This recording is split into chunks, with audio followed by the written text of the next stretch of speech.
So if any black people want reparations and want to stay a star, and don't want to have to worry about tethers, trying to be all in the videos, speaking for black people, dancing, come to New Black Media and the Black Grassroots. Peace.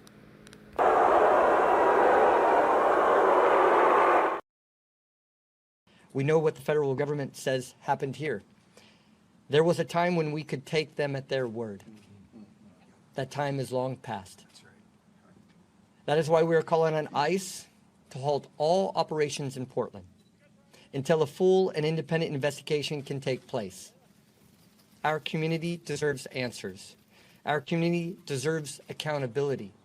And most of all, our community deserves peace. ICE agents and their Homeland Security leadership must fully be investigated and held responsible for the violence inflicted on the American people in Minnesota, in Portland, and in all the communities across America. The Federal Protective Service claims values such as service, integrity, honor, and vigilance. This is the moment to live those values, not behind masks, not through intimidation, but through transparency, accountability, most of all, humanity.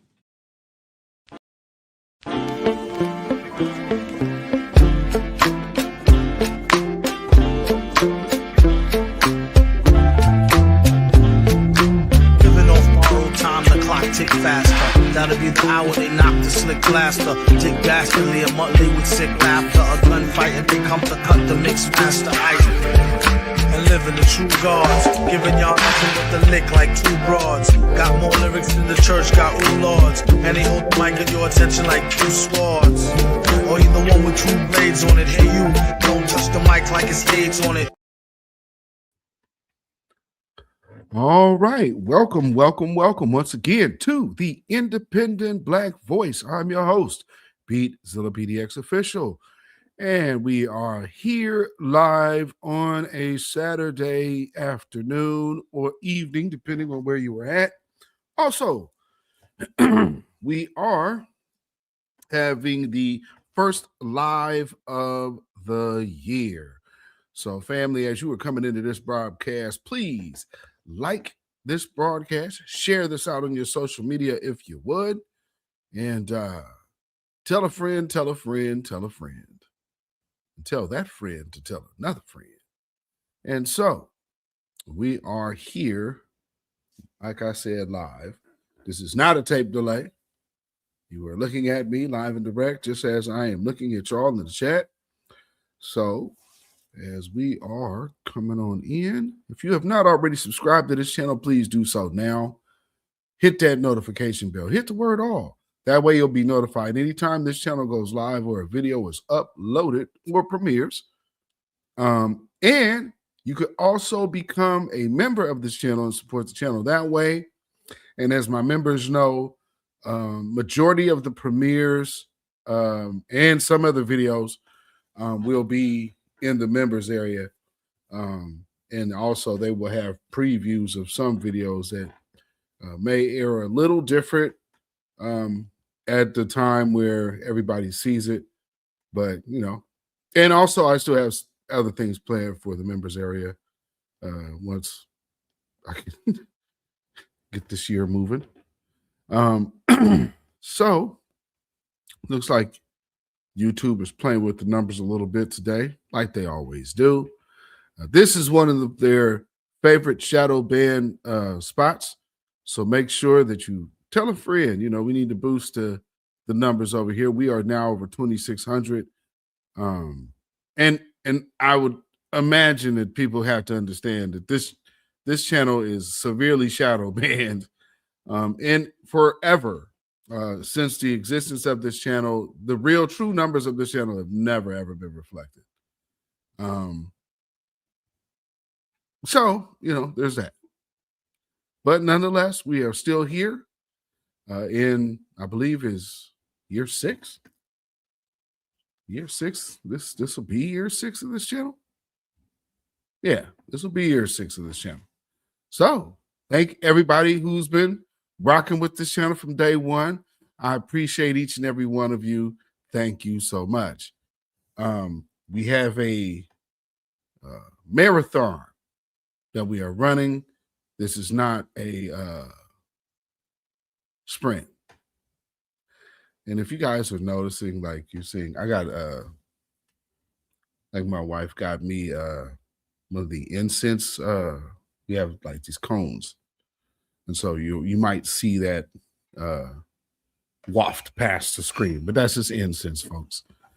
You know, I like the ambiance when I start these broadcasts because hey, you know, I might go for a while, so we like to set the mood, you know. So nonetheless, let me see who we got in the house. We got Crew Reality in the building. What's going on, my brother? Good to see you in the building. Good to see you in the building. Man, you just sent me something too. I ain't got a chance to look at it, but salute to you, my good brother. We got Stolen Ancestors in the building. Salute to you. Thank you for being here as well.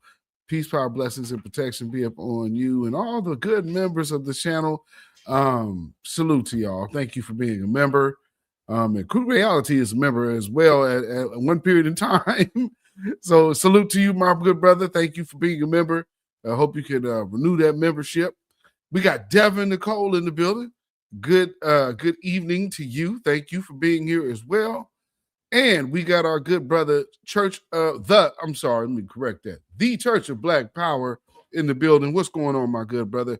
Good to see you in the building. Shalom and salute, family. Beatzilla, Crew Reality, Stolen Ancestors, and Devin Nicole. Salute to each and every one of you. You know, saluting each other in the chat. I appreciate it. And salute to that good brother. I'm sure I know a lot of you guys tune in to him as well.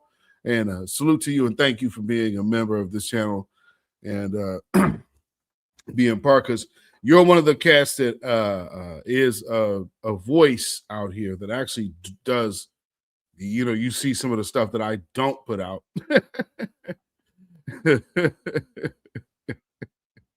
There's also another video I'm gonna have to re-examine. How many of y'all actually watched the Zilla Perspectives videos? Have y'all seen any of my Seattle vlogs? I'm just curious. Because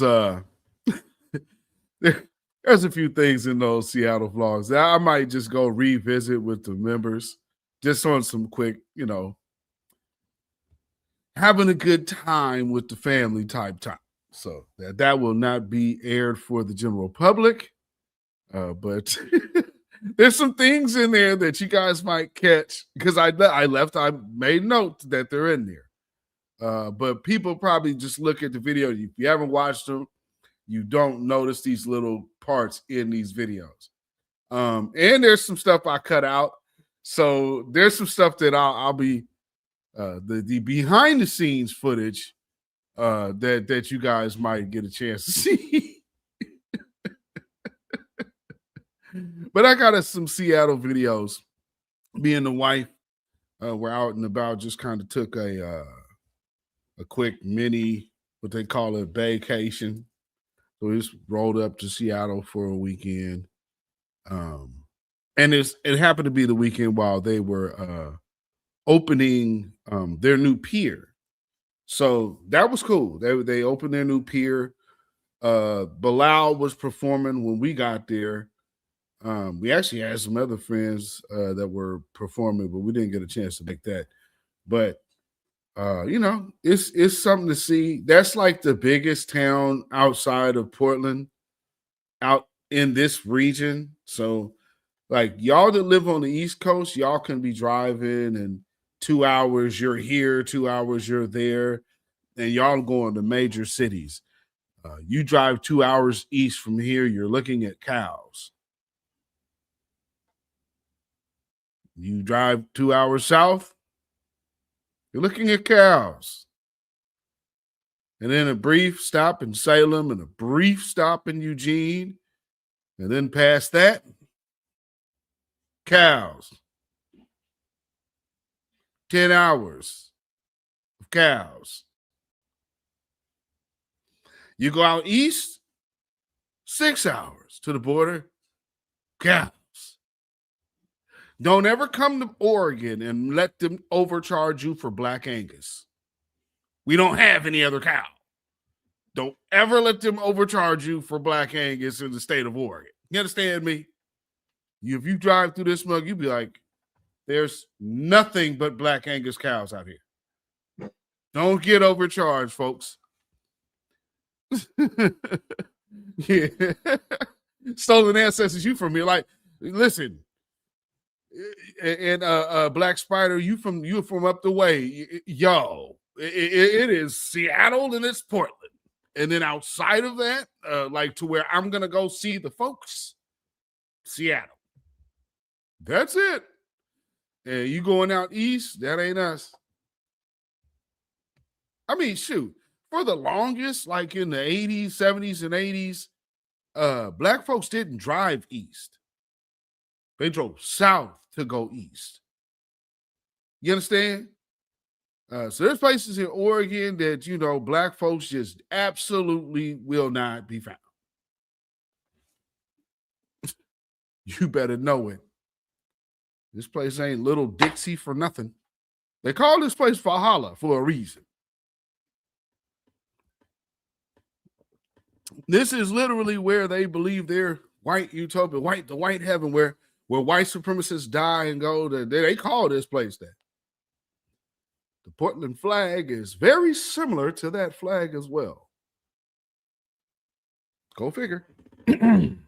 Yeah, stolen ancestors, you already know. You from out here, so the things that people don't know. And we're going to talk a bit about some Portland history today as well.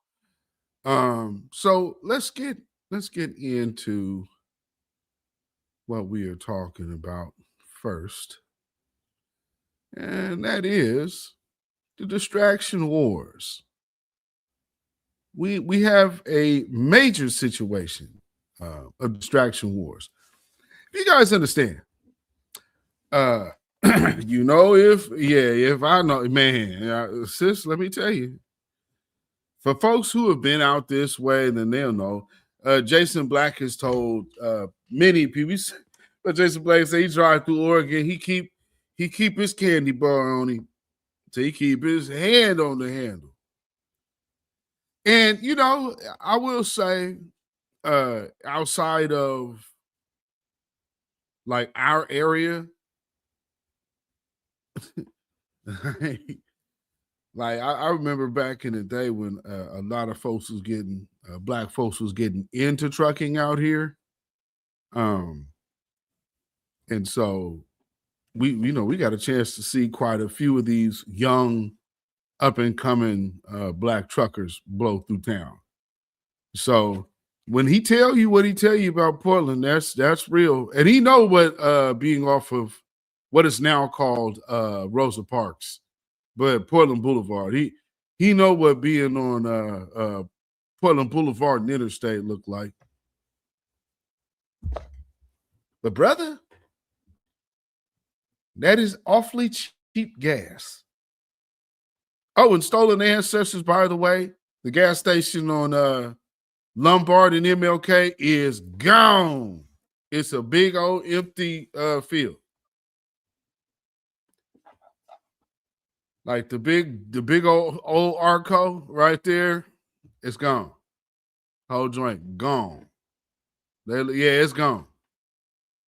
Yeah, I figured you didn't know. Yeah, it's gone.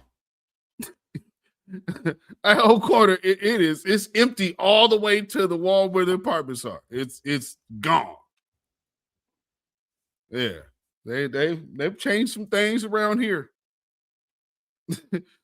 So folks just sharing tidbits of Portland information. Let me get y'all on the screen. There you go. So Nightbot in the building. See you. Thank you. So the distraction war. One of the first distractions that we have had has been the tethers. And tethers centering themselves in the conversation based off of our delineation. because our delineation revealed some things. What did it reveal? Well, number one, that people have been gaining financial stability by using our struggle. They've been able to get educational advancements based off of our struggle in flat blackness. That's why you have so many of these foreign students at HBCUs. Those HBCUs, those are schools. Literally, HBCUs is the same theory of birthright citizenship in the first place. It was meant for the children of the slaves. So then we get these people here and they say, what?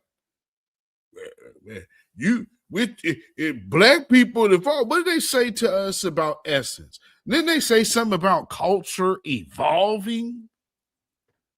Well, then when we're delineating, our delineation is an evolution of us saying, hey, you know what? We really don't identify with these Africans.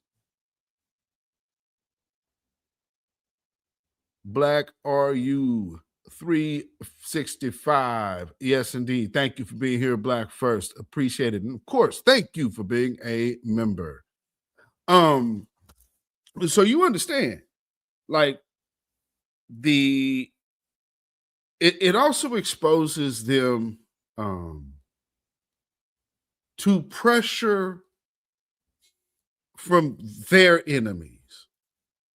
Because again, using the shielding and the protection of foundational Black American freedmen, whatever name you want to use, because I know so many people are triggered by hearing foundational Black American and say that doesn't exist. When only one word that you can omit, foundational, which is literally describing an action. But there's no such thing. So are Black Americans not foundational to America? I've asked this question so many times, and then that's, you guys are just Nashedians. I didn't ask that. What I wanted to know is our lineage, because see, when you start asking true lineage questions, these people get lost. I'm not focused on what one man's talking about. He has popularized the term. You guys are deranged based off of your hatred or jealousy and envy of him. That doesn't change the way we identify out here and how we know what our lineage is throughout our generations in this land. It's amazing to me that we see tethers always feeling like they can come around us, tell us about our lineage and tell us about our people. And, I actually was going to save this part until later, but I guess I just got to get this out of the way right now. So let's go to a new segment of this broadcast that we will call Tether Tantrums. Because there's so many people that have an issue with us making our delineation claims and our delineation movement. So let me see, where shall I start? I'll start with this one here.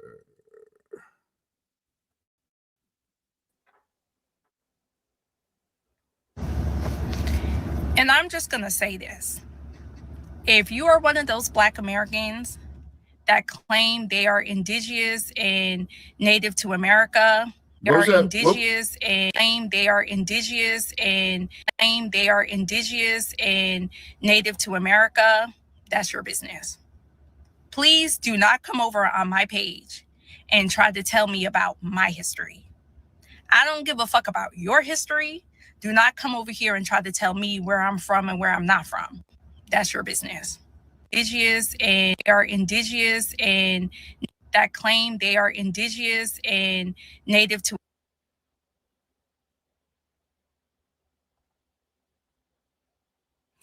Oh, she ate on that one, huh? Because, you know, those of us who believe we are indigenous to this land,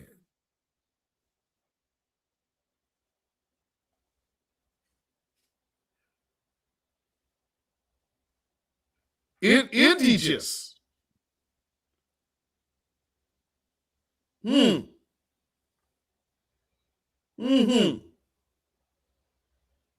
Mm-hmm. All right. Let's keep going.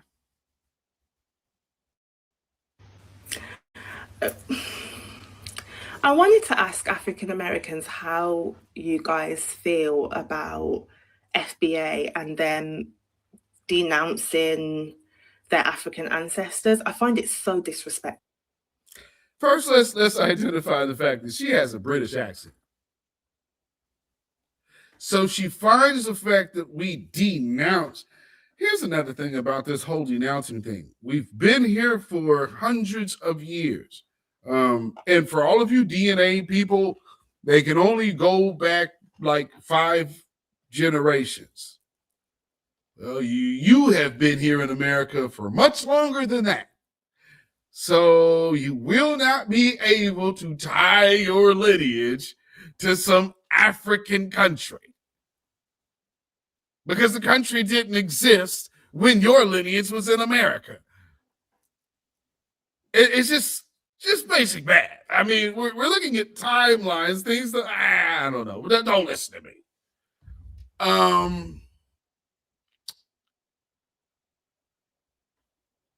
Okay. So we are going to, and I ask this all the time, we're going to overlook our own ancestors to whom we know of these generations here in America for a place that we have no connection to. We absolutely have a connection to our bloodline here in America, and we inherited the stories and the I guess the inner resistance from our ancestors to this wicked devil. So there are things right there that set us apart. And one of the biggest things that sets us apart because of our ancestors in America is we never bowed to colonialism. That's why I always say we are the oppressed, not the colonized. The colonized they've quit. There's no fight in a colonized mind. Everything for them rests in the white man being God. So why are you beefing with us? Let's just have a safe life underneath these people. And that's where their ceiling is. We don't live like that.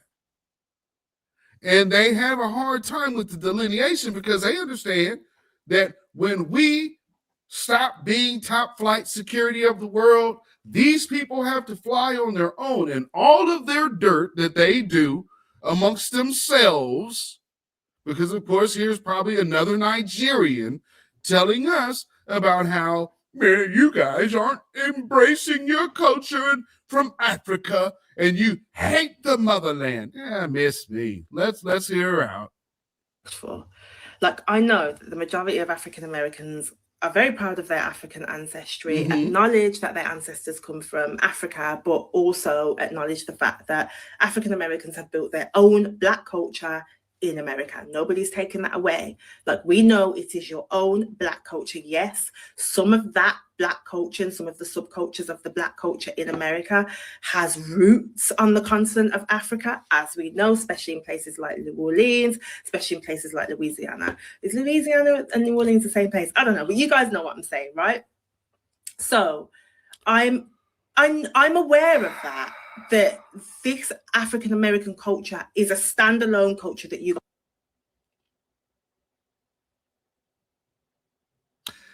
Wow.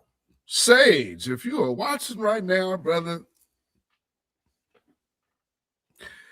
we had a space some years back, and there was a guy that tried to lie about the origin of jazz in New Orleans. also tried to say that Dizzy Gillespie was from Africa and was embracing his African culture, was inspired by Africa. Well, subsequently, one of our good brother Sage's friends just so happens to be related to Dizzy Gillespie. And so all of the lies that were told about Brother Dizzy were debunked in real time by the family member that Sage was able to get on the phone. And again, because in this day and age of our culture, we are so interconnected. We're not connected based on fame. That's why people wonder why so many people know each other before everybody else. It's because that's how our community is in America. So you don't know who we know, how we are connected. I know this one for a fact. Because people would never, I would never think that these people know that person. We're already intertwined long before you guys hit the shores of America. It's new to y'all. But understand, everything that our community has in common, we know you don't. So when you come to us and say, oh, Black Americans, you guys hate you guys say you got your culture, but even that was influenced by Africa. No, ma'am, it was not. There's nothing in Africa that says clap on 2 and 4. That is us thing over here. 1 foot down. 2. Y'all don't do that.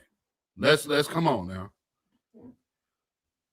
We got a super chat. It says, you see the chat got video saying, we are the first people of this world. Our ancestors was here first, but I knew this. I knew this. They confirmed it. John Hancock, thank you for the super chat. I appreciate it. Peace, power, blessings, and protection be upon you and yours. Thank you so much. And I agree. This is the thing. These people are so used to the I'm white and I say so playbook, and it's worked for so many years because they could dictate our own history. Then it was on ChatGPT. Okay, gotcha. But let's go back to this woman because, again, it's interesting to hear how much they're pleading. And I say, this distraction is only there because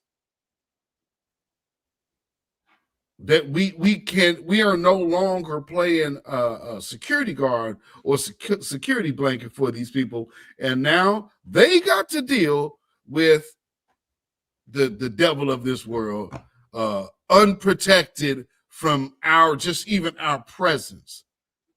Of course, though, we're just the Katas and we don't have any culture. But okay. Guys have created.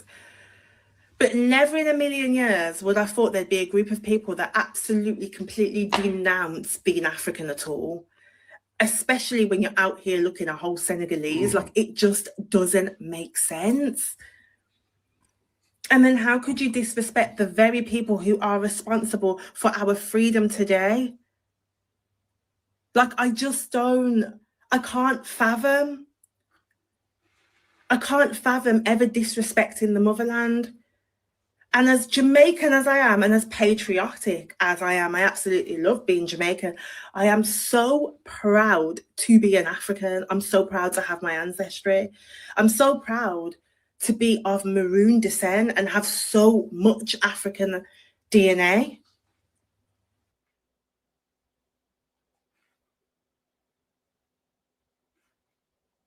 Maroon? Not the American Maroons.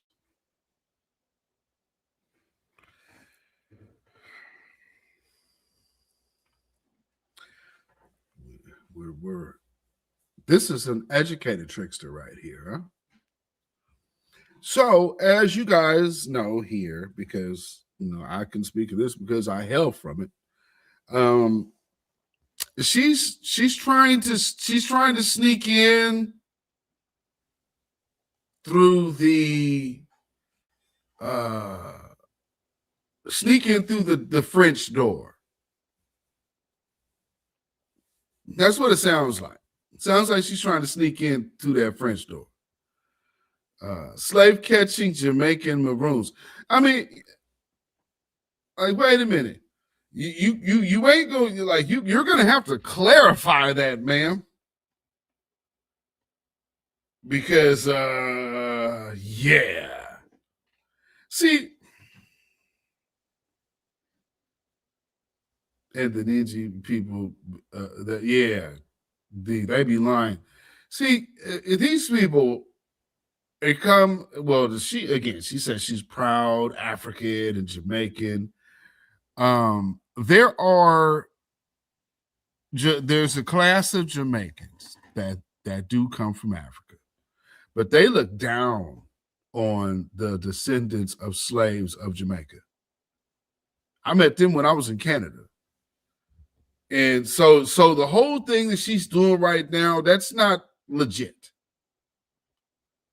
So I'm just explaining the dynamics that, like, again, because see, when they get around white people, they show the hell out. So up in Canada, they have their enclaves. Man, I'll tell you, man. And their jealousy against foundational Black Americans, even up in Canada, you have fled from your Caribbean birth country. You're living up in Canada in the freezing cold. Y'all got packs of snow on the side of the road, like 6 feet. But you still worry about hating on us. But another thing they was also scared of, like, everything's like boys in the hood. No, it ain't. But so these people up there in Canada, they are, there is the class of African Jamaicans, and then there's the class of Jamaican descendants of slaves. So there's 2 different classes of Jamaicans. And they come over here, they start getting on here trying to tell you, like, oh yes, I'm an African and I'm a Jamaican and I'm proud. Yeah, but you ain't proud to be a descendant of a slave, because one of the things, like you told us when we were in Canada, we would never slaves. I heard that back in 1997. Tell me nothing. Miss me. So I just want y'all to know kind of the element of what she's playing on. So she's being dishonest with what she's doing right now. So just to forewarn you, she's what she's doing right now is coming from a dishonest position. I'm just so confused how you just denounce who you are. And I understand there's this like search for identity and meaning and wanting to be very grounded in your Blackness, but that doesn't mean to completely denounce your ancestors and denounce who you are with all that they went through. And I keep seeing multiple different arguments about the ships and where are they, and they couldn't have carried that many millions of people. Well, they did. They did carry, they packed us up like sardines. They did. It is proven. It's a proven fact. Ma'am, us is just another version of we. No. Y'all see what she's doing? See, the one ship that took us on. Knock it off. There's evidence of it. Like, I do think it's like, I do think it's an absolute shame to witness. It's an absolute shame to witness this. Like, yeah, I don't know. Anyway, my son wants American style chicken noodle soup, so I'm going to go and get the groceries for that. But hopefully African Americans can discuss this with me in the comments, because I genuinely, I can't wrap my head around it. I just find it so incredibly disrespectful. Yeah.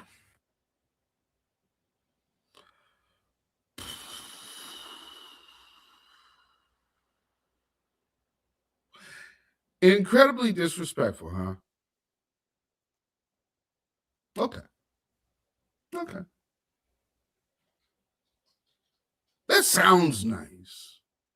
And I guess me, as a foundational Black American, a freedman, descendant of the indigenous, I guess maybe I'm not the best authority to speak on the connection here with Africa and whatnot. And, you know, a lot of people say, and here's the other growing thing, most of you guys and Black people in America are Nigerian anyway. And so this is another con and a ploy to get us to start turning to Africa and look to Africa. Well, what does an actual Nigerian think about that?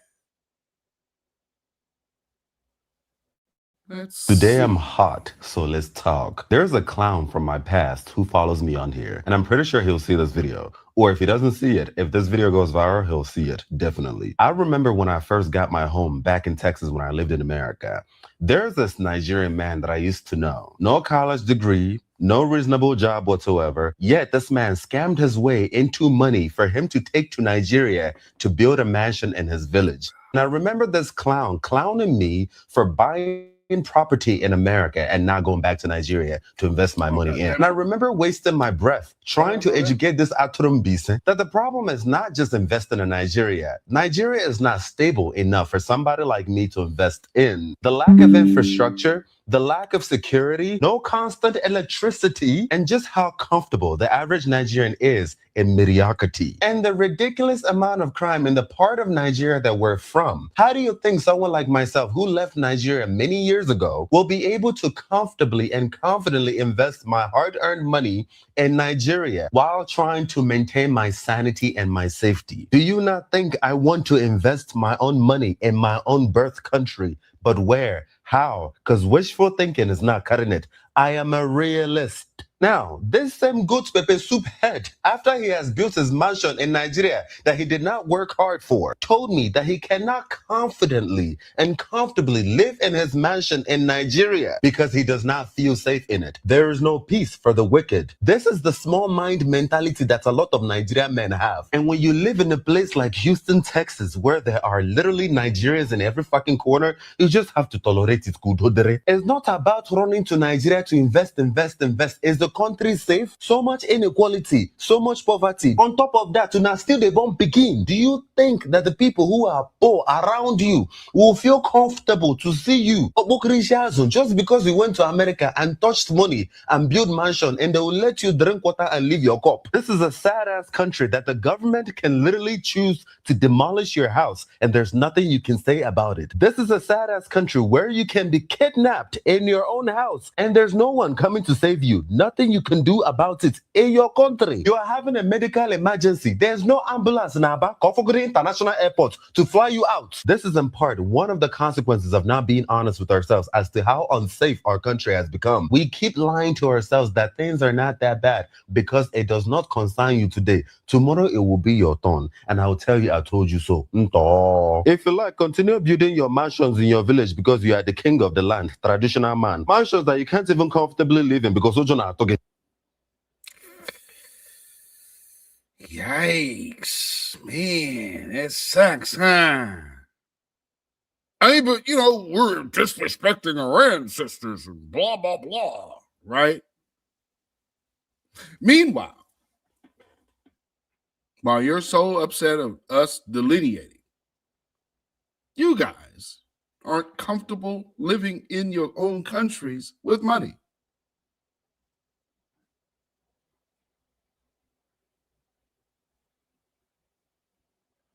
I think we're doing quite okay being with and amongst ourselves here in America, if you don't mind. You know what I'm saying? So, just we can address that there, because at the end of the day, what do we see? Y'all don't even want to be in your own homeland. But we're supposed to fall in love with Africa. Okay. Maybe not. I think the people here in this chat would agree. Yeah, we're cool on that. So that has been one part of the tether tantrum. The tether tantrums, and that's been one part of the distraction wars, have been the tethers. And they've pretty much been neutralized, because right now you have a lot of even the black conservatives that are seeing the writing on the wall, that, because the white conservatives can't get along right now. They're over here at each other's throats. One person they can't trust the next, because at the end of the day, there's no honor among thieves. They ran around calling themselves Christians for God knows how long, knowing they're not Christians at all.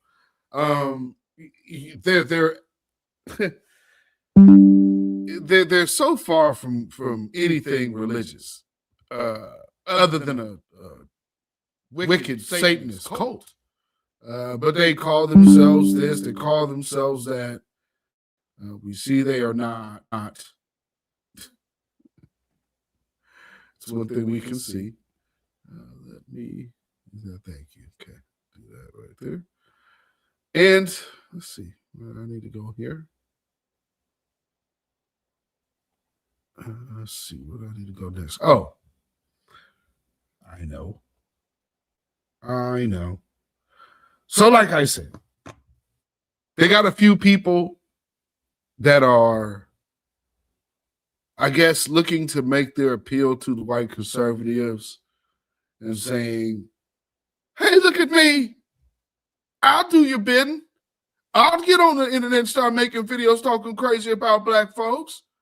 I believe white people done did so much to help white black folks that, I don't know what's wrong with you.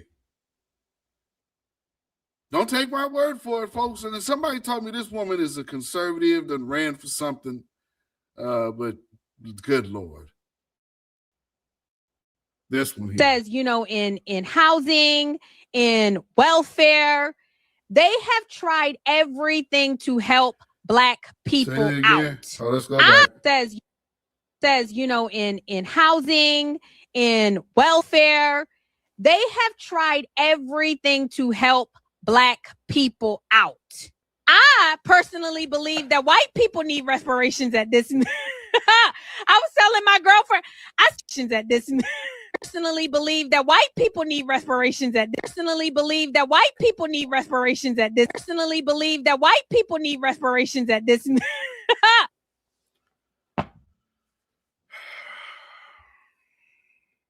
This is the thing of the conservative movement. They go get these tethers, drape them in an American flag, and run them out there and say, black people don't need no reparations. At least we understand what we're talking about and asking for. But instead, they drape this woman in the American flag, run around to say, black people don't need no reparations. Ingenuous to reparations. Ma'am, if we were suffering like waterlogged, if we were getting rescued and needed CPR, well then yes, we need some respiration. If we choked in a restaurant on a chicken wing, then we need somebody to come and give us the Heimlich. We need some respiration. If my heart stops and I need them to come hit me with the defibrillator, I need some respiration. But what foundational Black Americans and freedmen are asking for, we are talking about reparations. See, this is what you see on the screen, ma'am. It says reparations. You know what I'm saying? But I mean, I get it. Y'all came all the way over here to America to do what? Toby be good nigga for massa. Toby be good nigga for massa. Good nigga. Got it. I was telling my girlfriend, I said, white people need reparations. White people need reparations from the government because they didn't just send y'all Negroes back across the seas after they freed y'all. But white people have been. People like this are disgusting. After they freed y'all, how about the time that, why would they have to free anybody? Why are we acting as if that ordeal that someone has to be freed from this person's clutches, you're saying they're the victim? You got to be in one kind of sick delusion. And what I don't understand is how all these idiot Pan-Africanists, see, what they like to do with people like this is come around and say, oh, if you just like Republicans. No. Contraire, mon frère. What she is anti-foundational Black American. And so this comes in because she's a Republican. It can be called out. It can't be called out because she's a Democrat doing the exact same thing. Undermining our rep, because somebody tell me what's the difference in this woman right here and the Congressional Black Caucus? Can somebody explain to me the difference? Yeah, let's let her finish. Suffering with y'all for 200 years, and they sick of y'all. They sick of, it's never enough. It's never enough. You want 200 years after.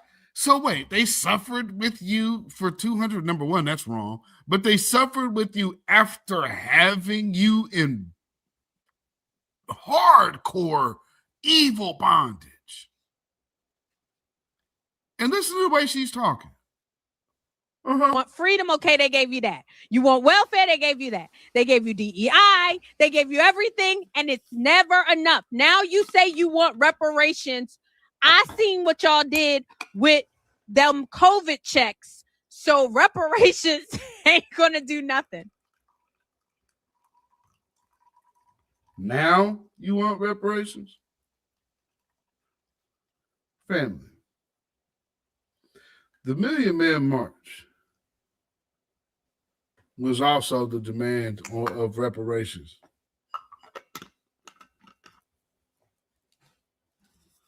The demand of reparations has been on the table for quite some time. So the fact that, like, she brings it up now, this is one of their talking points. And again, it's part of the distraction war. Because what they want us to do is to not revert back to what we know. But see, we got to understand why these type of individuals are dangerous, because these are scary, colonized mind, wannabe coons. And so they cannot be allowed to be intermixed or confused with us and represent our interests, because they're coons. And when on top of that, they're colonized. So there was never any fight in these people. So the colonized cannot, there is no league between the colonized and the oppressed. They can only follow the oppressed's lead, because we're the only ones still in the fight. They've quit a long time ago. They've conceded. So there is nothing for them to be able to implement into this conversation. All they could do is follow. And they don't want to do that. So Pan-Africanists, accept that. We call the shot. We're moving the needle. We run the yard. Right here on this channel for the last 5 years, family, since you guys have been listening to my voice, have I not told you what we were going to do? I'm so severely shadow banned, but I can tell you I will cost you over $100 million and upwards to $1 billion, because right here out of this microphone, I told everyone we're going to make you spend your 2024 budget in 2022.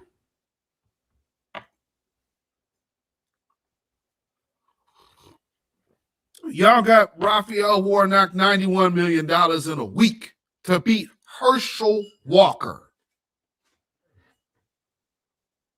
To beat Herschel Walker. Remember that Black News publication that y'all gave to the two women? Y'all gave them $9 million. That thing never got off the ground, baby.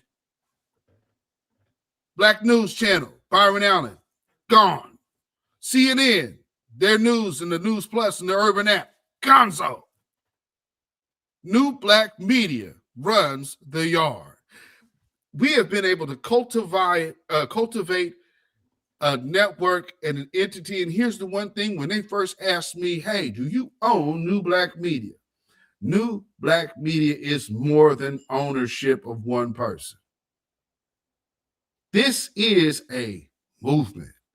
This is more than myself, clearly, because, realistically, most people don't even associate me with, when they say New Black Media, they don't think of me. I'm the last person that comes to mind. For some people, I'm the last person that they want to think of. But no, you can't argue with what we were able to get accomplished here. This is an entirely new ecosystem existing of us and our voice. I'm willing to take all the lumps for that. Who else has done that? Who else before me was looking to do that? There's so much power and strength in our own voice. I recognize that, I realize that, and I stand on it. So as the person who has gave you the banner of New Black Media, what can you really say about what you see right now when you are watching mainstream media delineate? You, Black folks, your voice is now mainstream. What are we talking about? Y'all just complaining. Really? And That's Black why they mad. American people, can y'all please stop talking about what the white man is doing to hold y'all down? Oh, word? I got friends who couldn't afford tissue growing up, so they used to go in the bush and use a leaf to wipe their doo-doo, their shit. Where are they from? Country, Jamaica. And all of them just bought their girl Benzes this year. Wait, I don't know if all of them was wiping their doo-doo with leaf, but all of them came from nothing and all of them got their girls Benzes this year. And it's not about the Benz or the bags. The point is, life in other countries is harder than it is in America. Immigrants come here and have it harder than you as an American, and they still make it happen. They buy more land than you, and they don't even go here. They're not. It's funny because, ma'am, the reason why you're complaining is because you realize how fast white folks could take it all away from you and send your ass back to wiping your ass with a leaf. They can't send us back nowhere because we built the infrastructure that you even came to. We ain't the same, baby. And y'all need to respect that. We are not the same. We are exceptional. And when we're exceptional, we just need to own that. I wish a lot more of our people here in this country would understand that. But here's the other problem with the distraction war. We have been overly inundated with individuals like this who wipe their ass with leaves, come to America, intermingle and twine themselves into our culture, get in positions, and then start talking like this. No foundational Black American is giving a crap about what some white supremacists are talking about. That's why these people, that's how you will always know the difference between them and us. They are obsessed with pleasing white folks. And then, but see, the one thing that makes them feel better is to say that we're doing something that caters to white people. They want us separated. Baby, we've been alone forever. Our existence here in America has only been in the last 20 years of your people being able to come here to this country. Who the hell you think we were around for all of these years? Us. Us.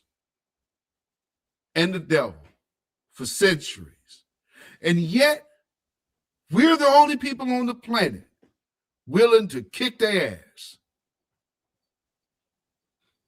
You, on the other hand, man, I don't know. Y'all wouldn't be messing with them people if I was you. You know, when white people get mad, you know what they gonna do. Take yourself back to your little hut. This is where real revolution kicked off. That's why there's things that happen in this country that you're not even aware of. You understand, when the poor white peasants of this land started listening to the free Moors and started getting with the natives, they started bucking up on the British.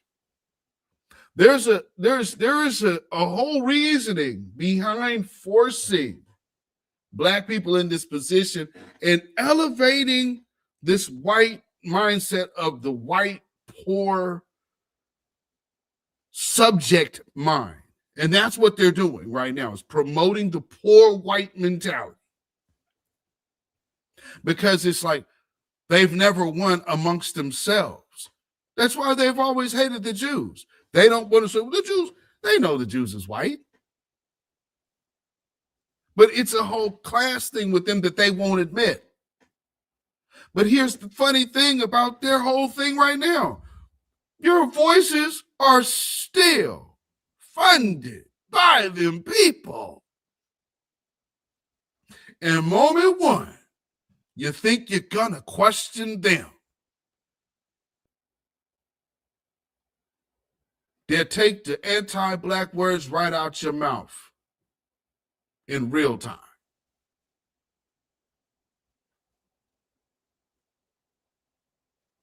Welcome to American politics, kids.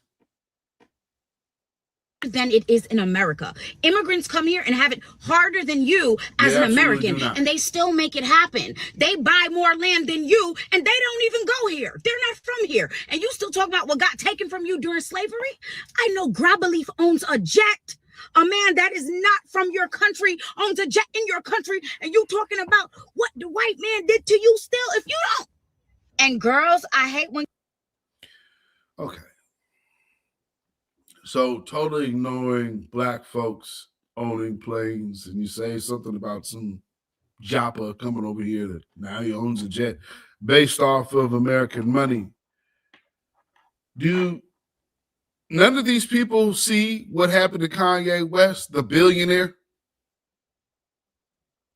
In a day, he wasn't a billionaire. You see how they do Dame Dash right now? And they still cooked Harvey Weinstein.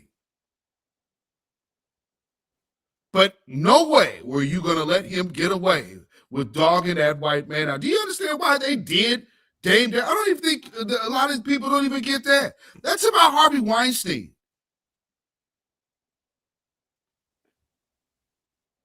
Yeah, piece of shit, Harvey Weinstein. The reason why Dame Dash is broken, why Jay-Z betrayed him, Harvey Weinstein.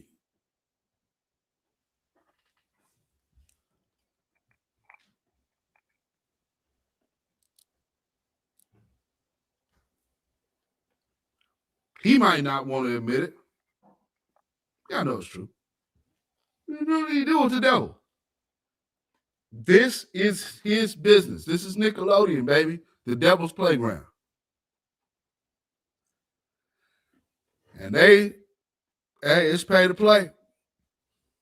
Every group, but they say he had a good run. But see, these little low-level idiots, they think like they're going to come up. They're not. If you guys believe that coming over here shitting on Black America is going to get you on,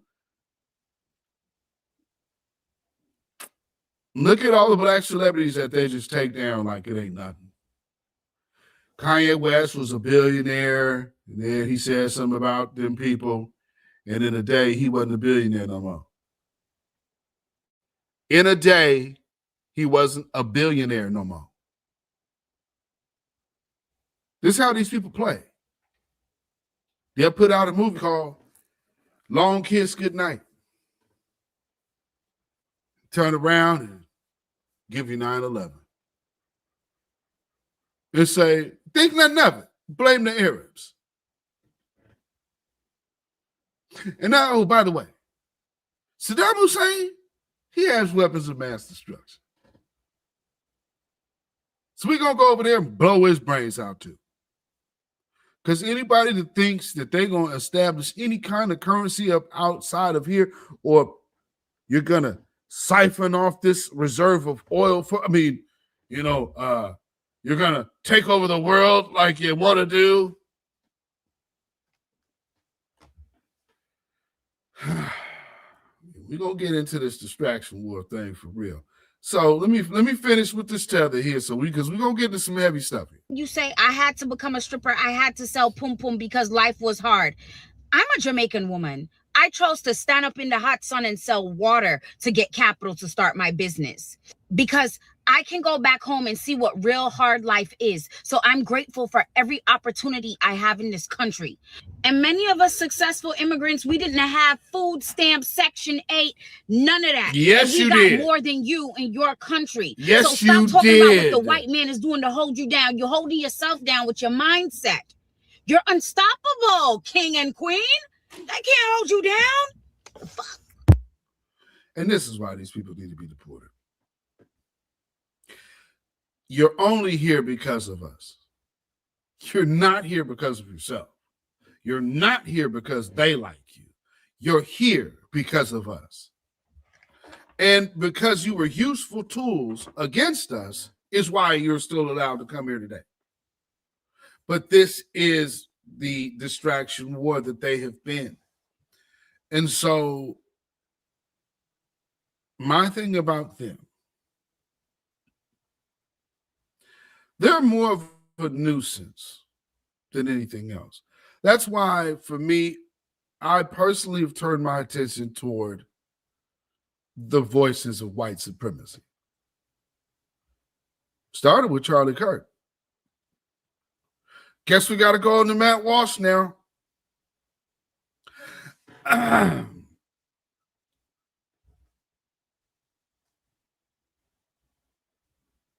unfortunate luxury I do have is being around this situation for more than people would understand.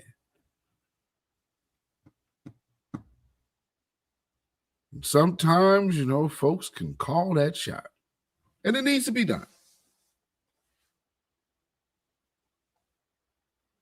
Judah Israel in the building. Salute to you, my good sister, and thank you for being a member as well. And of course, always being my good and faithful moderator for these last 5 years, almost 6 years. So salute to Judah Queen. Well, Judah Israel. Let's go ahead and get that correct for those who know. And we've actually featured her here on this broadcast before. And her story as well. So thank you, good sister, and salute to you and the family. Hopefully everybody is doing well. It's been a while since I see moms in the chat, but so salute if you're watching too. So moving on, I want to get to Venezuela. Because like that disrespectful tether doesn't understand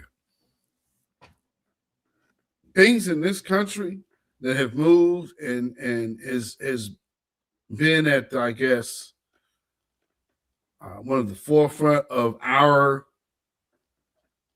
vocal movements. We've often spoke up for Africa. Multiple different conflicts in Africa over the last 40 years, especially. And then just to see all the disrespect we get now, because see, here's the thing.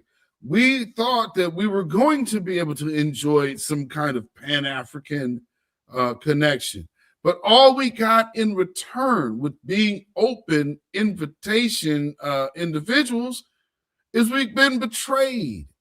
And we have so many outsiders that got in political positions and turned their backs on us. You have to blame those people as well.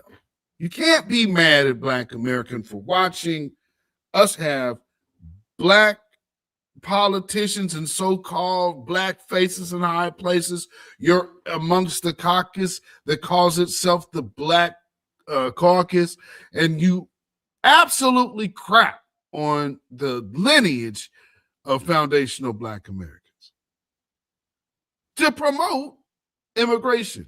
And here's the thing with immigration. It'll always be limited on the dark skin, but it opens the floodgates for the blonde blue eye. So why are Black people? Why are Black Caribbeans? Why? Because they're colonized. They're colonized minds. So their benefactors are what? The French, the British. So they're always looking to European immigrants. Always. We are not the damn same. And by that, we have to like, oh, we all got the same color, but we don't have the same spirit. And that matters. We don't have the same connection whatsoever. So let me go and start with Venezuela. And so, as you know, we have taken their president or whatever.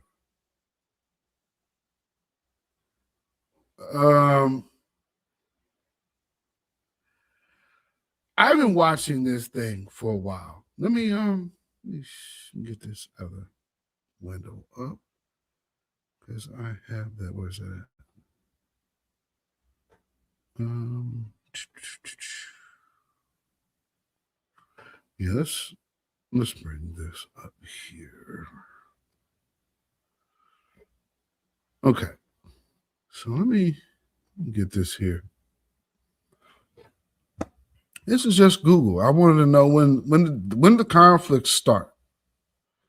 Okay. So it says the conflict between the U.S. and Venezuela has deep roots, escalating significantly with Hugo Chavez's rise in 1999 and increasing socialist policies, but the most intense phase marked by direct U.S. military strikes and the capture of President Maduro began with Operation Absolute Resolve on January 3rd, 2026.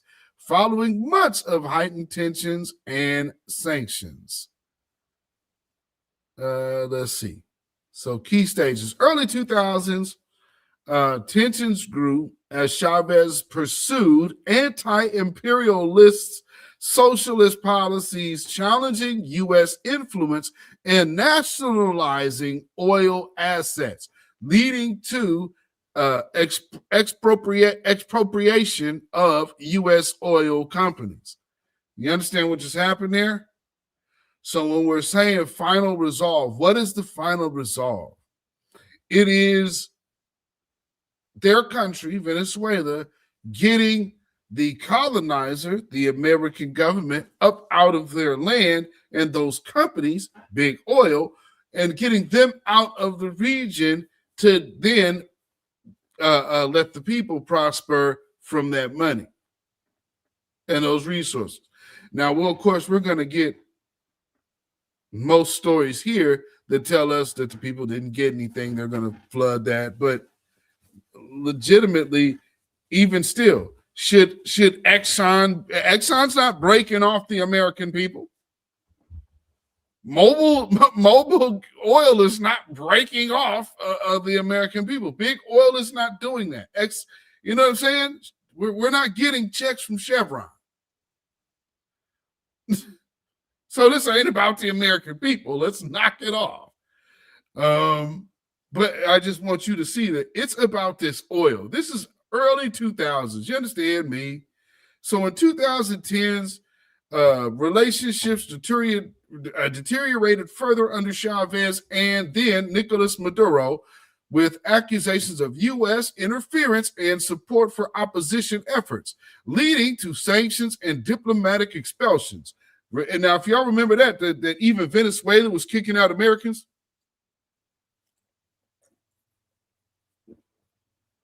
See, this is a situation that's been going on. And you do see that it says 2010. So that means that Barack Obama was president. So this is not a left or right wing incident. This is American and their puppet masters pushing an agenda.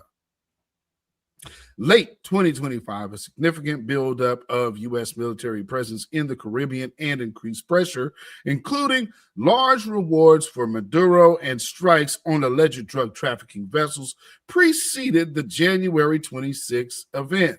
Now, if you remember, they were doing a whole bunch of saying this is, what was Trump calling it? Trump was calling it drug terrorism or narco terrorism or something like that. Okay. You believe that? I got a bridge to say. Yeah, you got a bridge. Okay. Yeah, sure. So let's take a look at some older footage here. Hopefully I don't get dinged on this. Maybe not.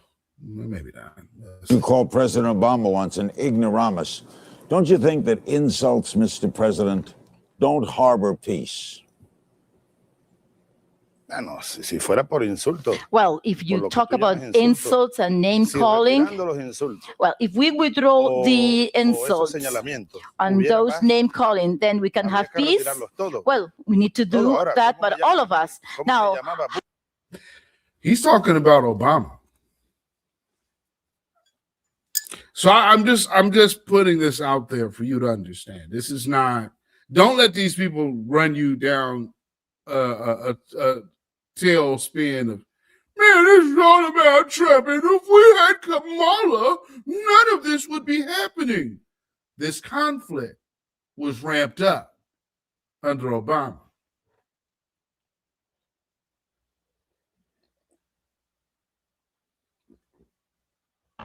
We following us? We following here? We following this? Just giving it to you how it is. No fluffs, no extras. Just give it. I'm only giving you what's here. How Bush called me. A mí me tumbó el gobierno de Bush. The Bush government toppled me. They asked for my assassination. They disrespect us. Sencillamente uno responde. We reply in a firm manner, in a hard manner, but it's not the way you call a president or a human being. I said today, it doesn't smell sulfur anymore in the United Nations. I want that we have new winds of warmth, of hope. Now, who has been insulted is us. Bush aggressed, abused the world. How do you know? How do you know they tried to assassinate you? Ooh-wee, Larry King. Come on, bro. You know, when he said they tried to take him out, I think they know. And eventually he passes, like I said, he got cancer. But I'm just pointing this out to y'all so you guys don't listen to the propaganda.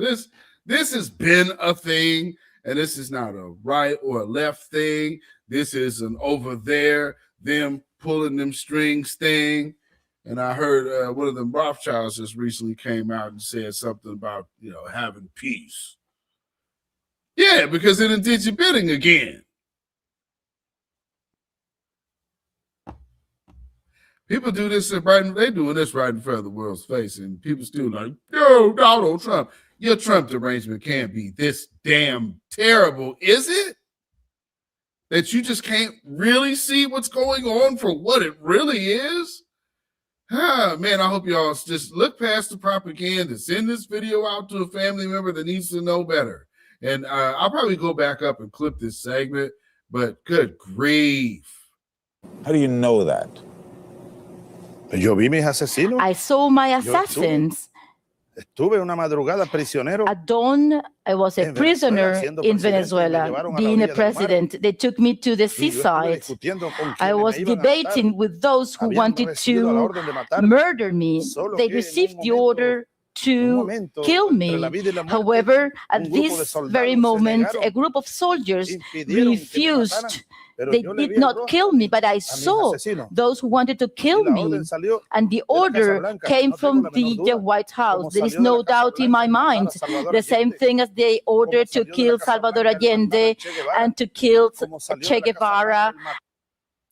You have to look at the date because they hadn't yet gotten to Muammar Gaddafi. Y'all need to understand. I hope these people really watch this video and just understand it. This is not a part. It's a bipartisan puppet agenda. Just like making sure they got everybody herded in for herd immunity, which is these elite individuals have a word for the average person, and it's called goyim. And that means cattle. What do you do with cattle?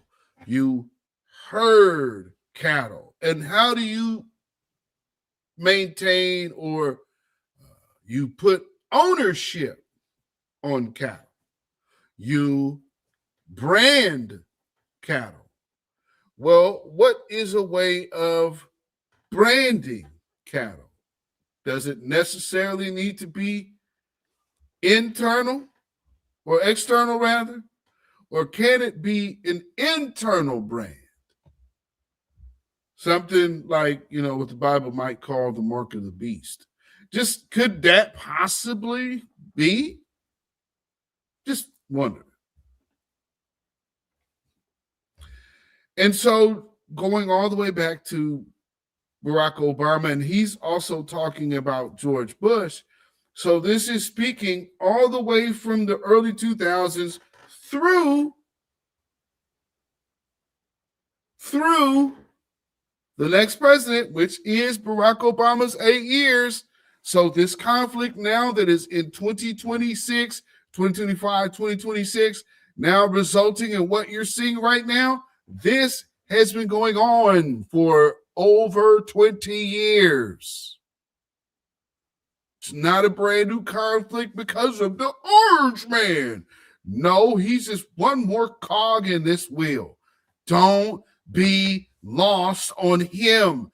Pay attention to what the problem is. And the problem is the powers that be. Why are they doing this? And I'm going to get more into this agenda in a minute. But let's finish hearing more of this. And to kill Torrijos, and the same thing to bombard Panama, Nicaragua, the Dominican Republic. That's our history, and we want a new time. We want peace. Can't have peace with the devil, can you? I guess that's the one thing they're learning over there.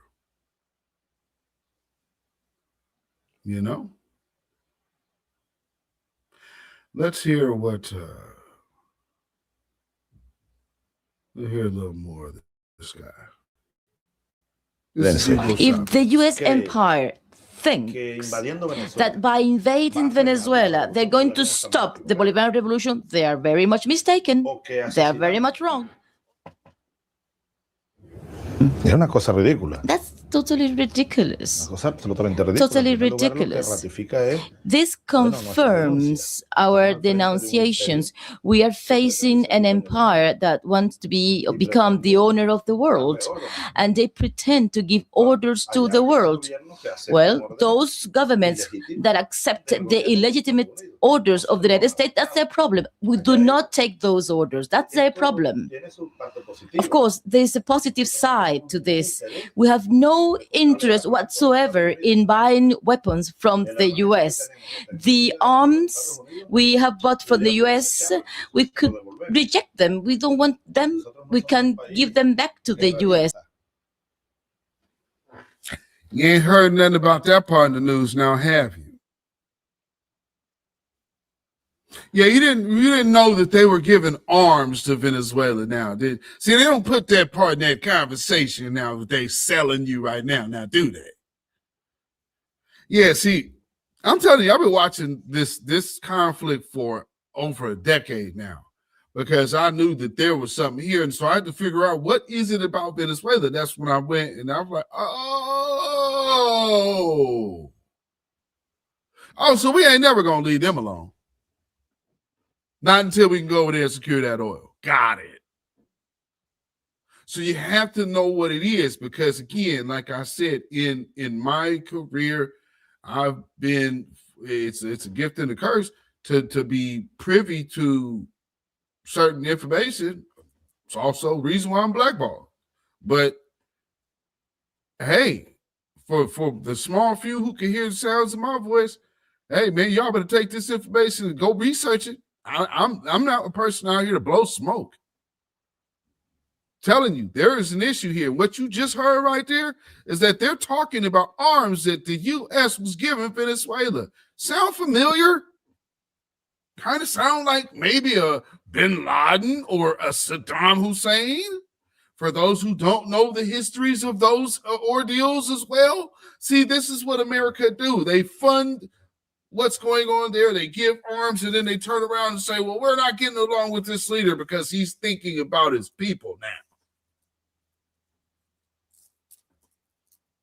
Time to get back to that good old American interest, which is not really American at all, but let's keep going. But you do have a problem with the United States because they have the power to refine your very specialist oil that you extract in Venezuela. And you are dependent on selling still very large quantities of oil to the United States. So to put this in perspective, the oil that Venezuela has is so crude, it's twice the concentrate of the Saudi oil. So you're doubling your money.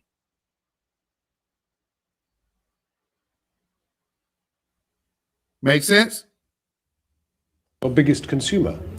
Ellos dependen de nosotros. They depend on us.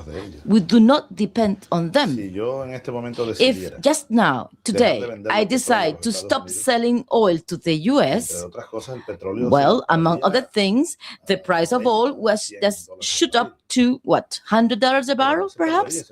However, this oil will not be lost. There are many people traders wanted to buy these oil, traders, big consumers in Europe, China, Asia. De ninguna manera nosotros estamos preparados. We are ready. That's a little longer of a clip, so I won't be playing all of that one, but I wanted you just to get the gist of what this is going. Hugo Chavez died back in like 2015. So put this in perspective. How long this has been going on.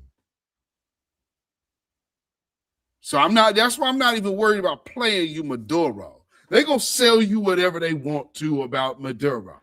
He only been there for, I guess, a decade, if that. So don't fall for the BS, folks. No. And so here, let's look at how some of the other world leaders are addressing scenarios here. Let's talk about what's happening near Venezuela. We have seen the US administration going after drug boats. They say we've seen more than 80 people killed. And if it is about drugs, do you think that Colombia could be at risk here? No, lo que está detrás es lo mismo que está detrás de la guerra de Ucrania. ¿Qué es? Petróleo. Petróleo. Que los americanos van atrás del petróleo. Americans are chasing. No, lo que está detrás es lo mismo que está detrás de la guerra de Ucrania. ¿Qué es? Petróleo. Petróleo. que los americanos van atrás del petróleo. Americans are chasing Tiene oil. que ver con todo lo que he hablado en esta reunión, que a veces tú pues, lo coges como un tema ajeno, pero está en el centro de las circunstancias. Entonces se llama petróleo. Colombia no, Venezuela tiene una de las mayores o la mayor reserva del mundo en petróleo hasta ahora pesado, ojo con esa definición, y en Ucrania hay reservas, y en general todas las guerras de este siglo han tenido que ver con el petróleo. We know President Trump is transactional.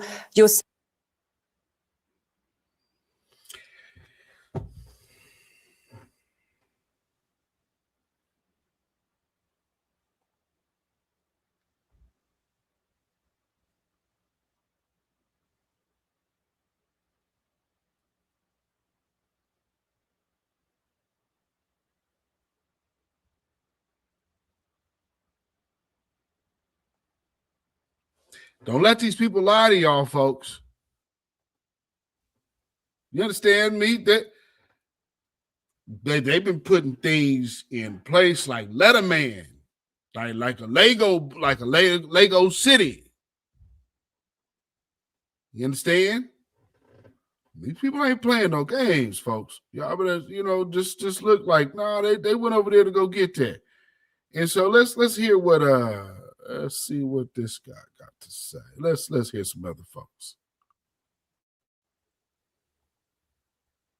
If you want to have war, you will get war. If you want to destroy China, you will be destroyed. If you want to impose nuclear war on China, you will be wiped out by nuclear war. This is very serious. China's policy is very clear. China will not fire the first shot, but China will not allow you to fire the second shot.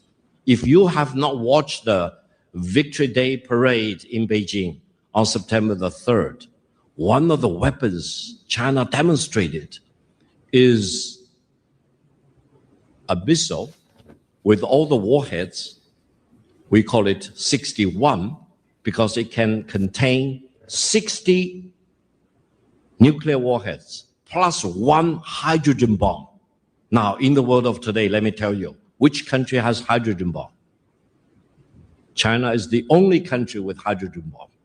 And that ICBM can cover every corner of the world in less than 20 minutes and destroy any target in any corner of the world without any possibility of being intercepted. I hope Washington has learned the lesson.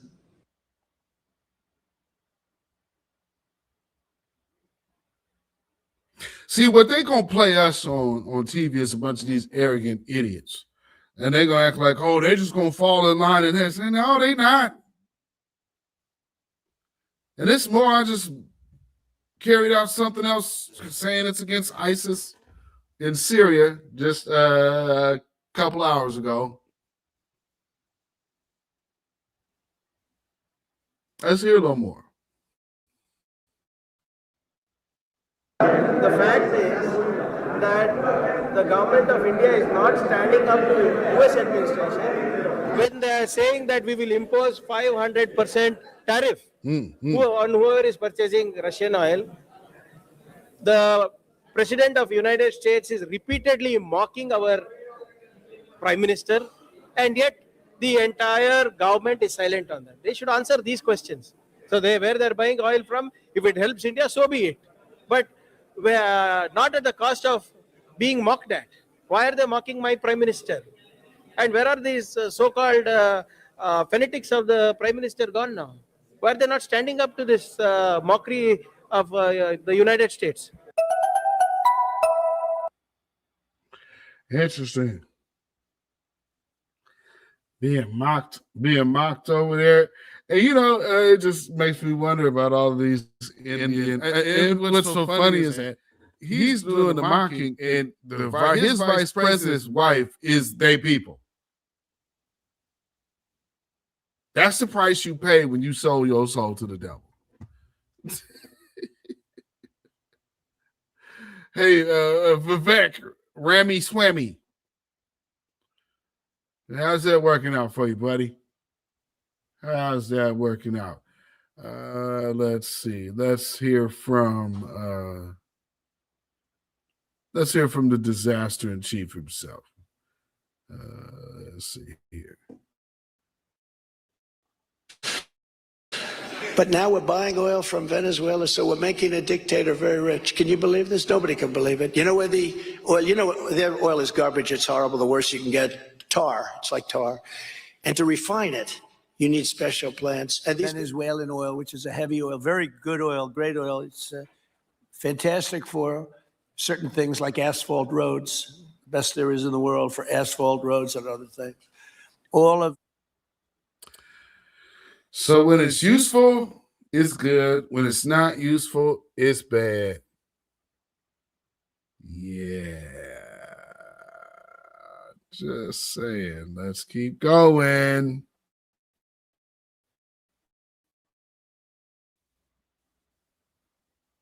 Had a great meeting with the oil executives. We've sort of formed a deal. They're going to be going in with hundreds of billions of dollars and drilling oil, and it's good for Venezuela, and it's great for the United States. A lot of money is going to be made. Oil prices will come down, although they are getting down pretty good now without it. And it was a great meeting we had today with the biggest companies anywhere in the world. Meetings with who? Meetings with oil executives. That's who. Oil executives. That's who.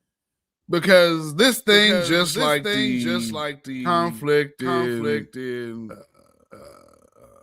shoot, all of our conflicts as of late, it's been about oil. This is no different, and I need y'all to understand that this is absolutely about the powers that be. So whoever, is there an echo? Are we doing the echo thing? Let me see. Just saying. Let's keep going. Hopefully the echo's gone. Because I know that there's an echo on the other way. I was sharing videos, but this should. Oh, it's fixed. Echo stopped. Okay, cool. So this video here, let me see. Let me get it in here. I'm gonna play it this way because this is interesting. This video that I'm about to play is from back in March of 2025. And it's interesting to where we are today. They make up whatever excuse they will about what they're doing. But in reality, we just have to be honest about what we see. And in this case, you just kind of let it be what it is. You see when they're plotting and planning. Again, let me just set this video clip up. This clip is from March of last year. Let's go. Welcome back. President Trump held a closed-door White House meeting yesterday with 15 oil executives. While there was no talk of tariffs, they did speak of furthering innovation, artificial intelligence, and what the energy sector needs. The White House says this. Today, President Trump met with leading oil executives who are eager to unleash American energy after 4 years of Biden's radical climate regulations. President Trump reaffirmed his commitment to restore America's energy dominance and drill, baby, drill.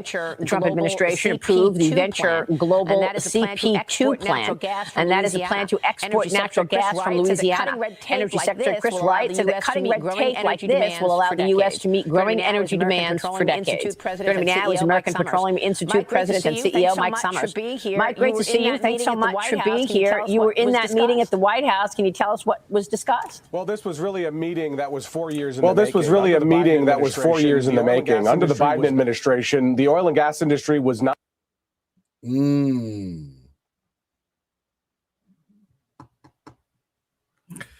So they had been planning and plotting and planning and planning and plotting.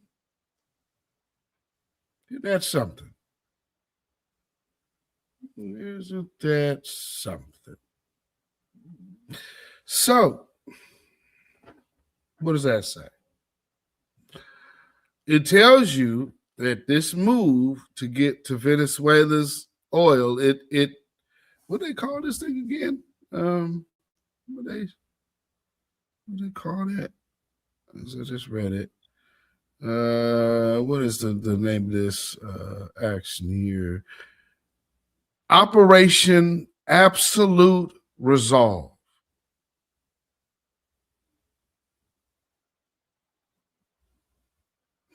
Absolute Resolve? Really? Doesn't that sound like final resolution? Isn't that the final solution? Doesn't that sound vaguely familiar? Yeah, we're gonna go with the absolute resolve. That sounds like Operation Final Solution. I'm sure that one must be reserved for black people, but you know, they definitely put this one out here. I'm just saying.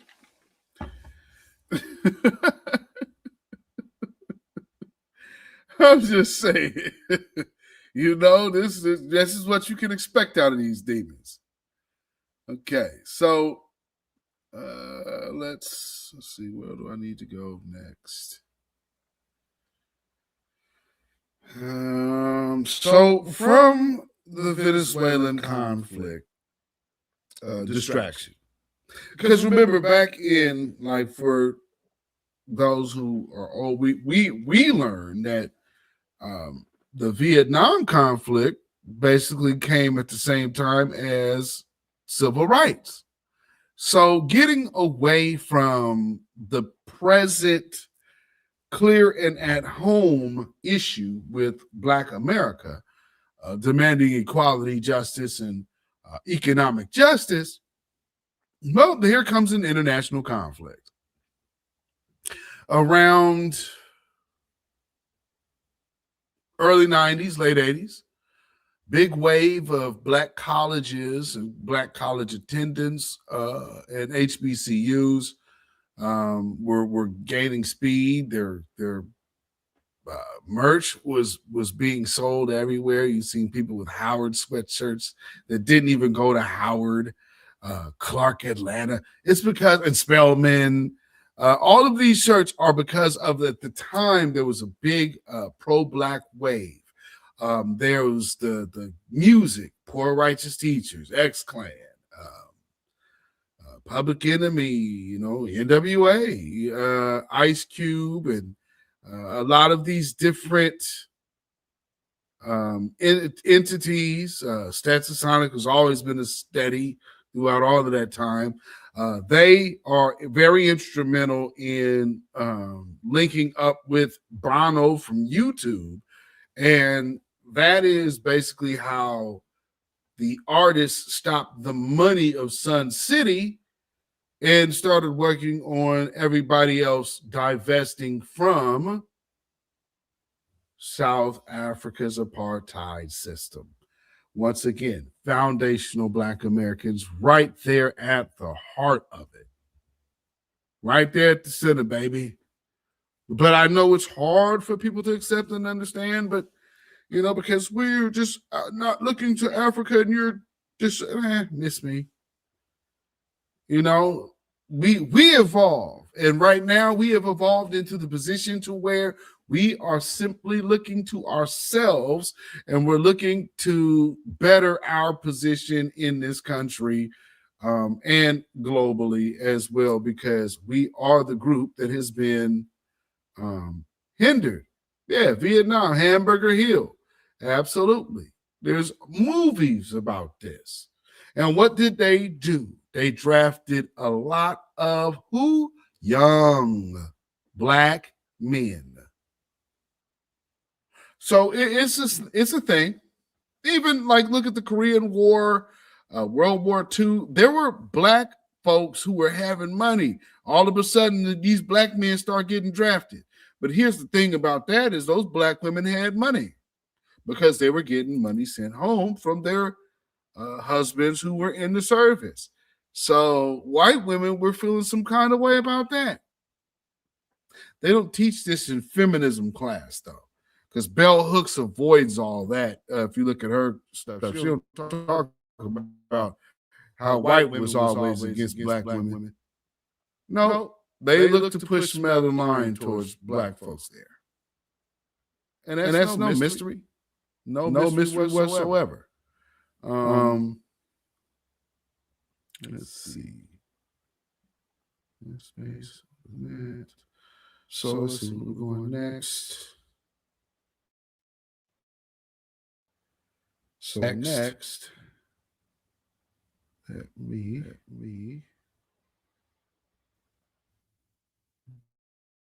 get to ICE.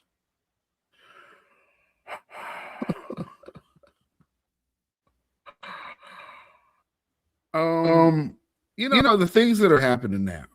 Let's see, where do I want to go first?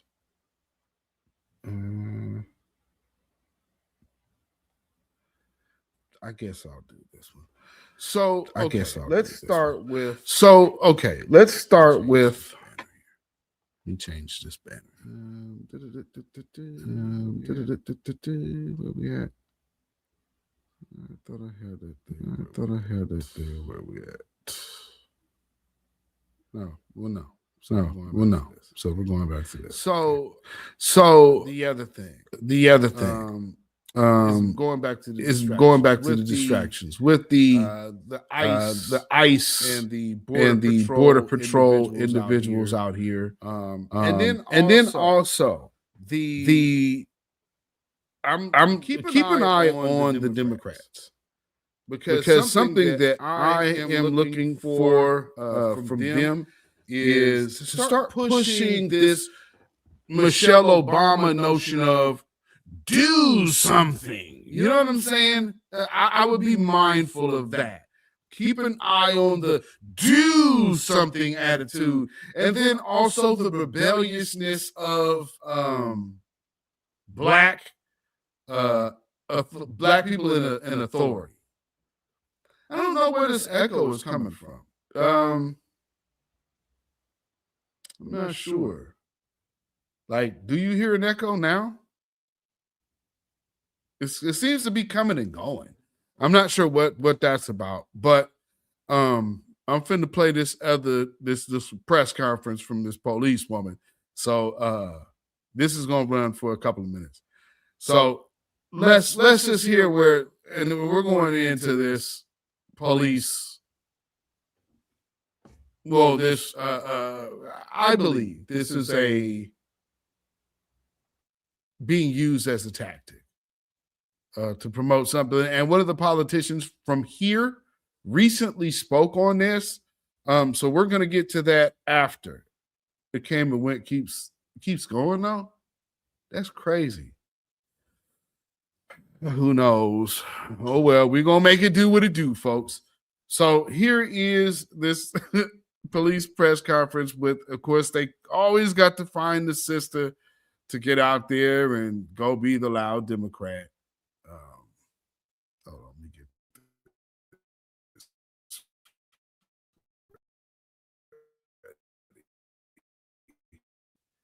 this. Hey, hold on. Okay.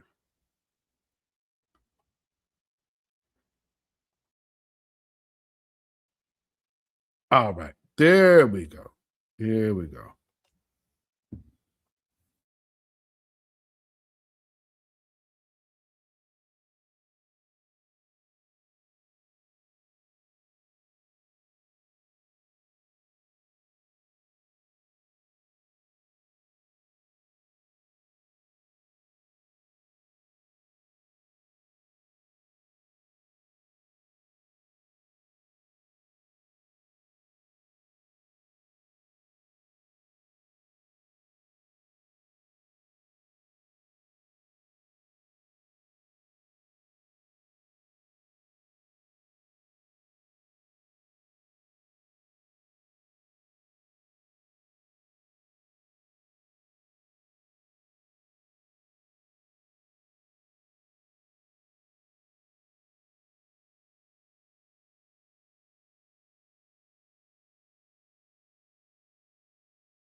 Oh crap! My bad, y'all. My bad, y'all. Just had that thing going. Okay, I'm just playing part of it. Good afternoon. I'm Rochelle Bilal, the sheriff for the city and county of Philadelphia. And I say her name, Renee Good. Renee Good. Renee Good. This should not have happened, but we're here today. Let know that law enforcement professionals, real ones, not the fake made up ICE, probably Trump's new army to attack citizens of the United States. Did you hear what I said? No law enforcement professional wears a mask. None. None.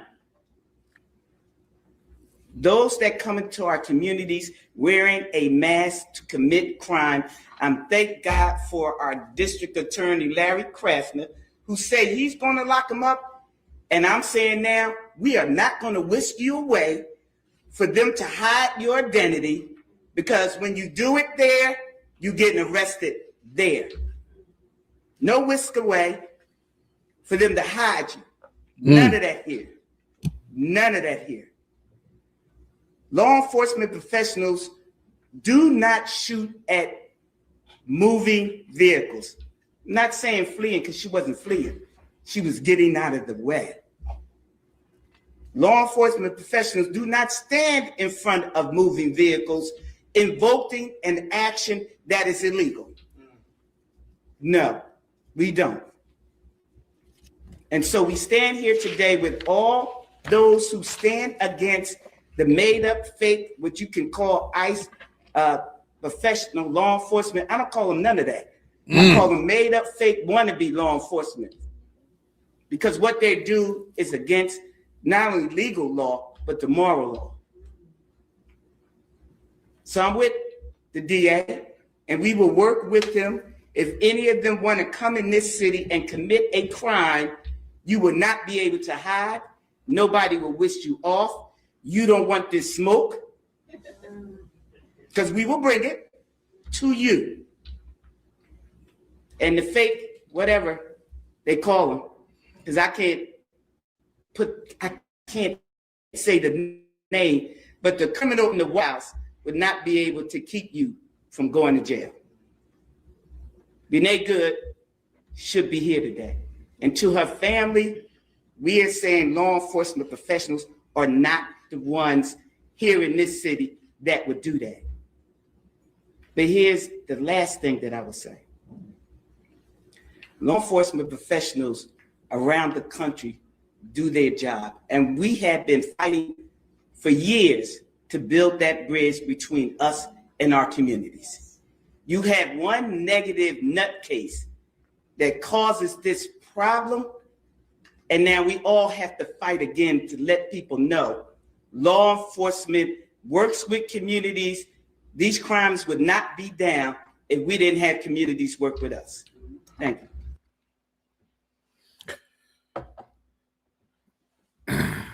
Well, you know. Hey, Naima Buckner. Naima Buckner. I'm sure I butchered that name, but thank you so much for being here on this Saturday afternoon. I appreciate you. Black Spider. Woo! You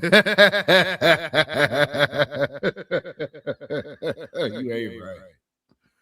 Oh, you ain't right for that.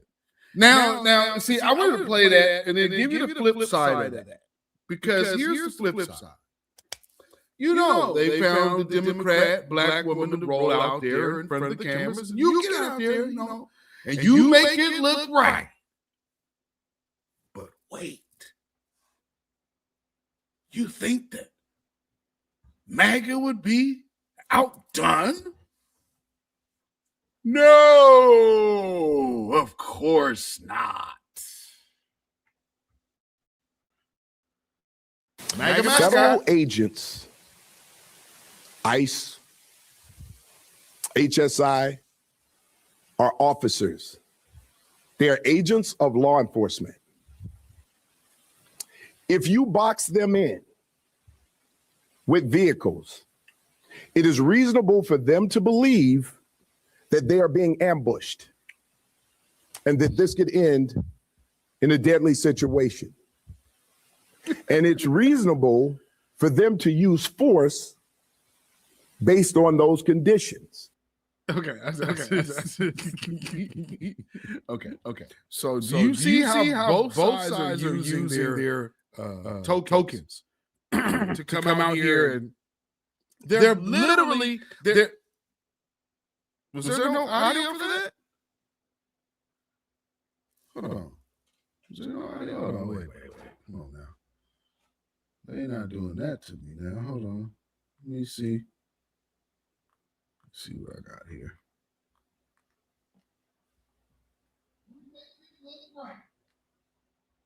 Let me see.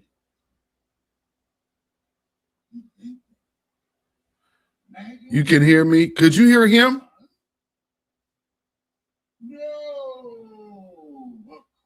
No, that's me playing in the background if you're hearing that.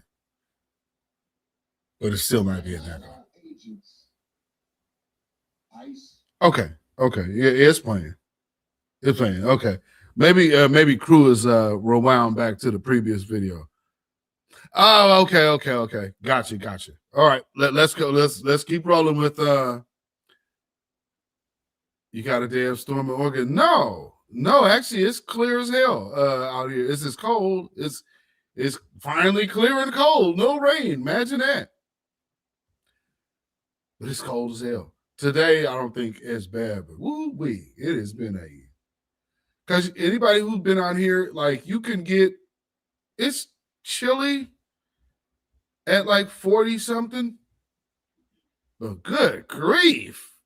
It's like 40, but feels like 32.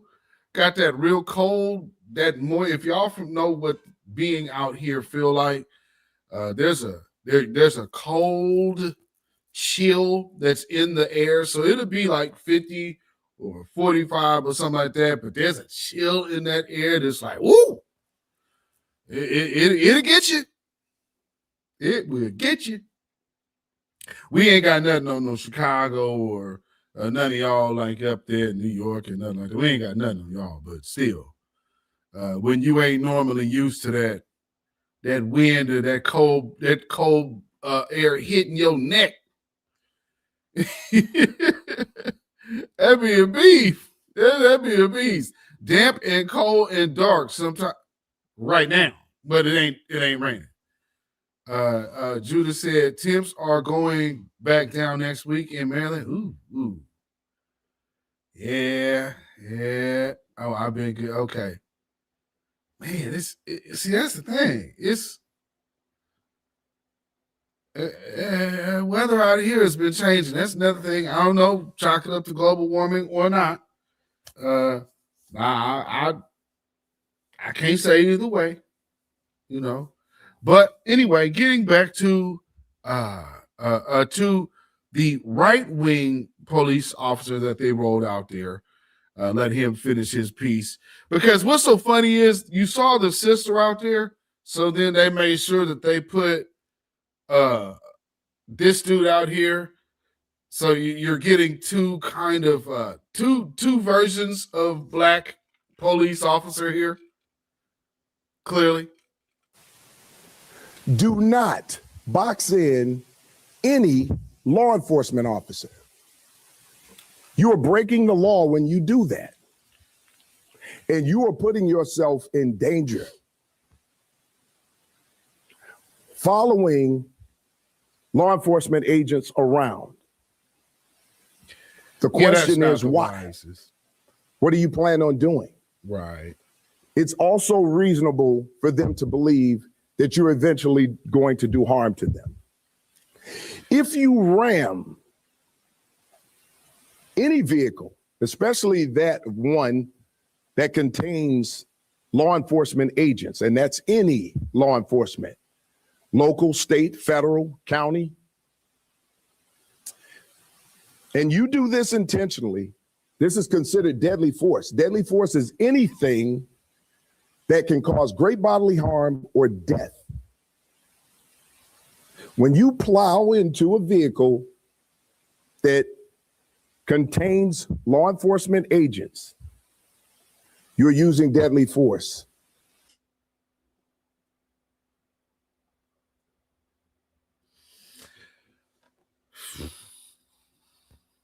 So the situation in Minnesota. The situation in Minnesota is a little tricky because, number one, you have the lesbian couple. What's so crazy about this woman who just got killed, too? She's literally a widow from a man. That's how she got the kid. But obviously now is a lesbian and has a wife or had a wife. And, you know, you see the videos that come out.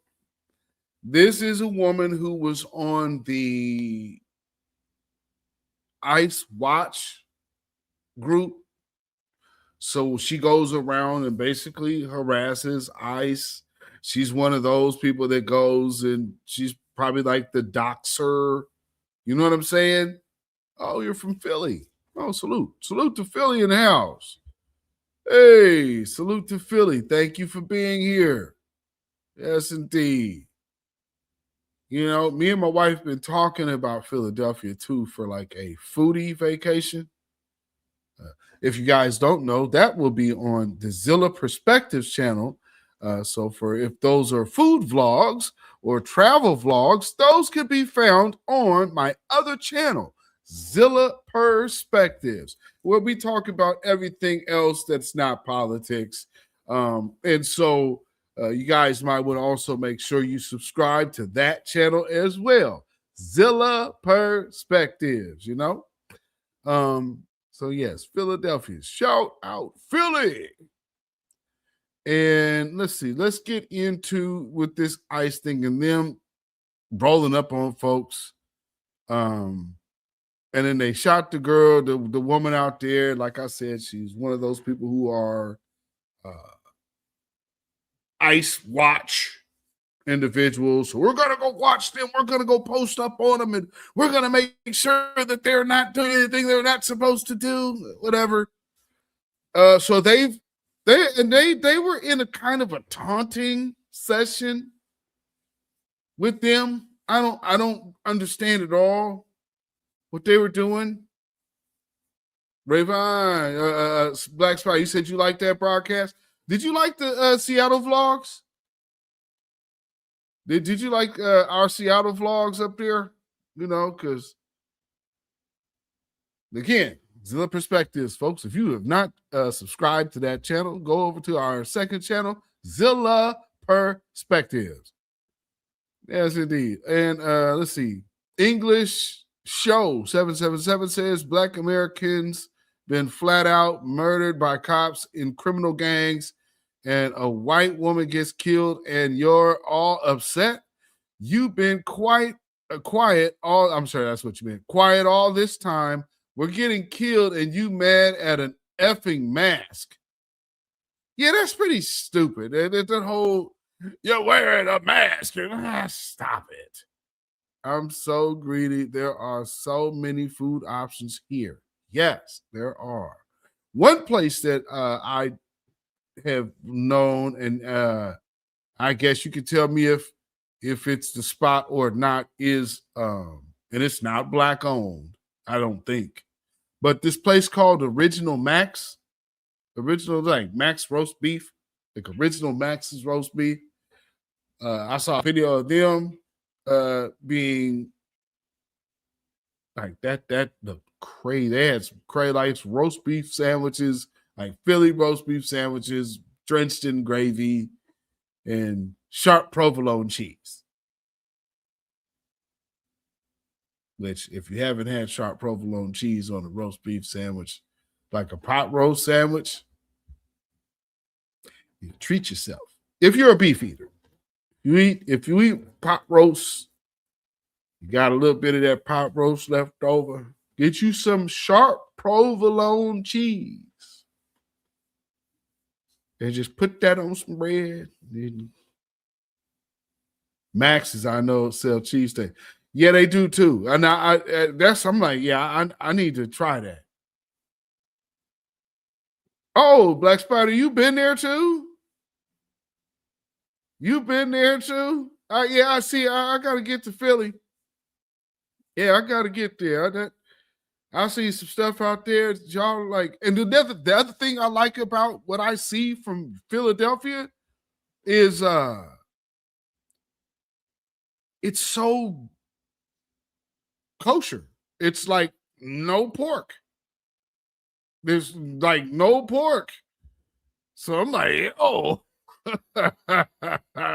got to be tender. Oh, absolutely. Absolutely. So yeah, yes, indeed. Oh, and before I forget, Antithesis, thank you for the super chat. I appreciate you. Of course, the video was playing when you at the time, but I just wanted to shout you out. Thank you so much.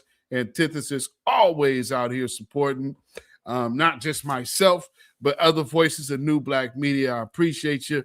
Thank you. Peace, power, blessings, and protection be up on you and yours always. And Happy New Year. So let's get to this other story. This thing that happened in LA. I know y'all have heard a little bit of it. And it's about this brother who was setting off fireworks and whatnot. And I guess they was, shooting up in the air, and then some off-duty ICE agent comes around and gaffles him up. But real quick, I just saw something that I needed to play. Before I get to that, going back, before we transition to LA, let's stay in Minnesota for a minute. And I don't know why these people get out here and do this. I don't know. Maybe some of these videos are maybe even AI. I don't know. But what is this?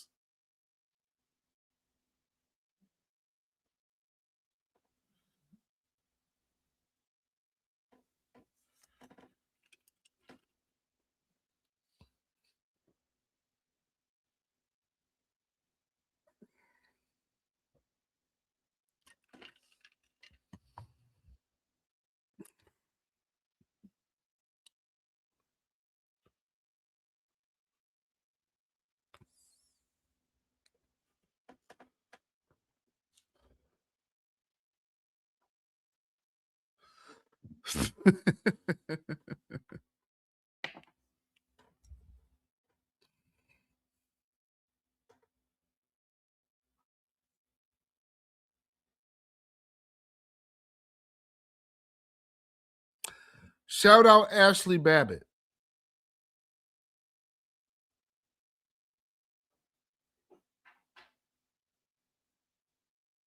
The one who got herself killed on January 6th by Brother Michael Byrd, one of the great American heroes.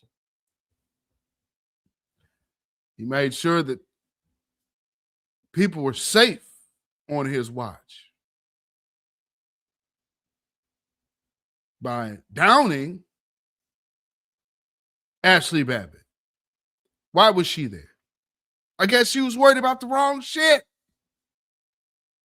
Anyway, back to the story that I was about to talk about. I just had to go there because, there's always one of these guys out there that you can clearly understand. He sleeps with white women.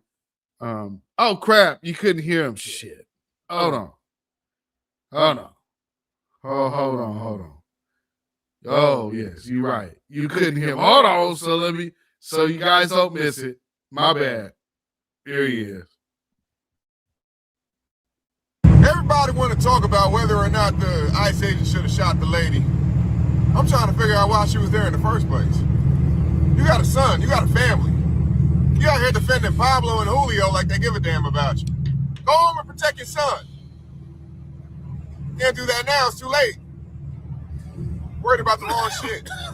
And it's the problem. When you start dating people, you need to find out what their politics are. What side of the fence are they on? Because I'm starting to realize all the crazies are a bunch of liberals. They're the crazy ones. What woman of yours is going to be out on the front lines battling for fucking Carlos?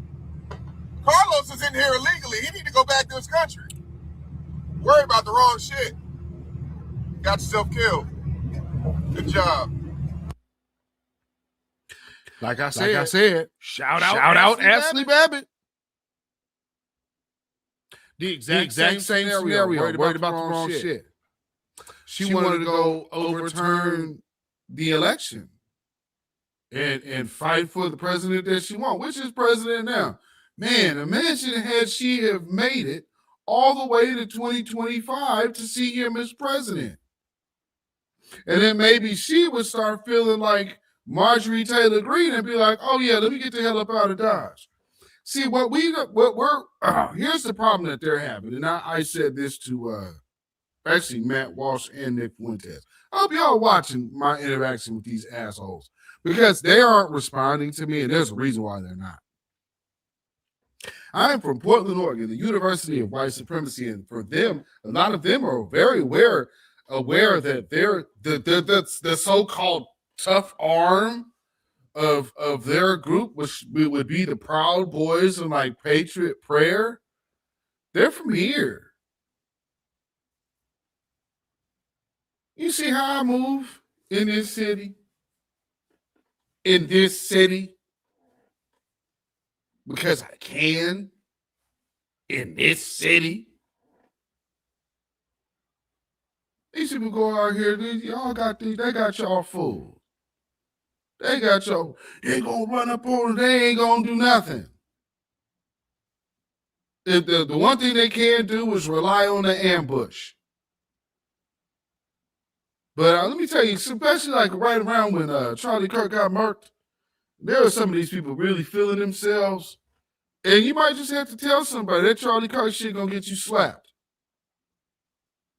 They come out of it.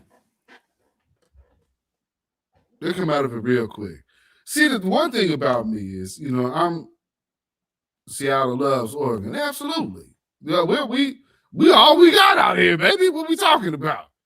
And tell me when to go.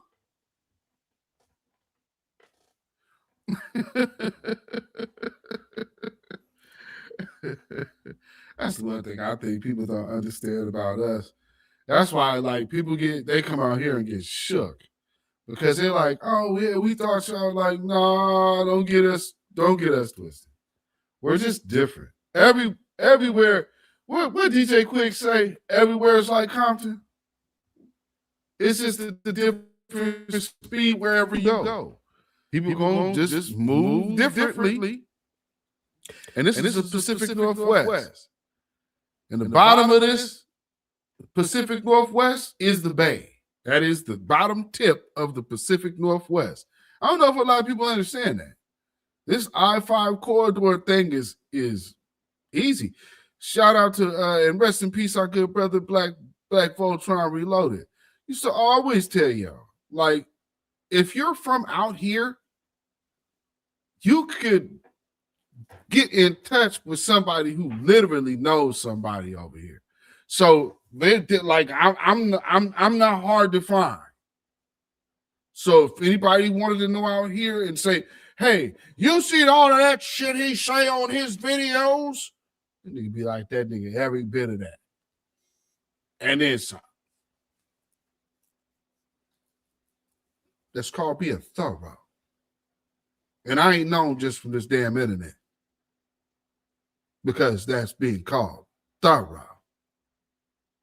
So the reason why I can sit up here and walk a smile on my face, Black Spider protesting like hell about Minnesota over here. Yeah, they is up there. And let me even be a little more frank here. When it came time to get the fake protesters up out of here, that's one of the rare times that folks come to me to make sure they get my name on some shit. Because, we don't stand for the things that they're doing. And we're not, that does not represent our community. That doesn't represent the history or the plight of our community. And we are Black Portland. And so with these different voices, artists, entities that are known for being here, known for doing what we do, they had us on there, and this is how all of the destructions and the fire. Don't let them tell you police did it. No, we did. All they needed to see was the list of names on that list.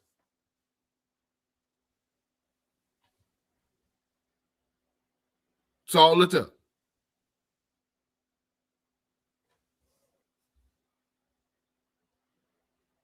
I never met you, but I found you and your family. You already know. Deep as hell, too. I got cousins up there, too. So, I mean, very heavy up there. I mean, but see, that's what people also miss about this area. Like, we are all offsprings of the country. We are the children of the backwood.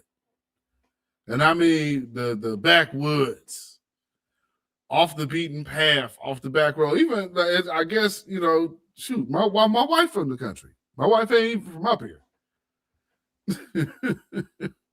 They got classes at UW about Black Oregon.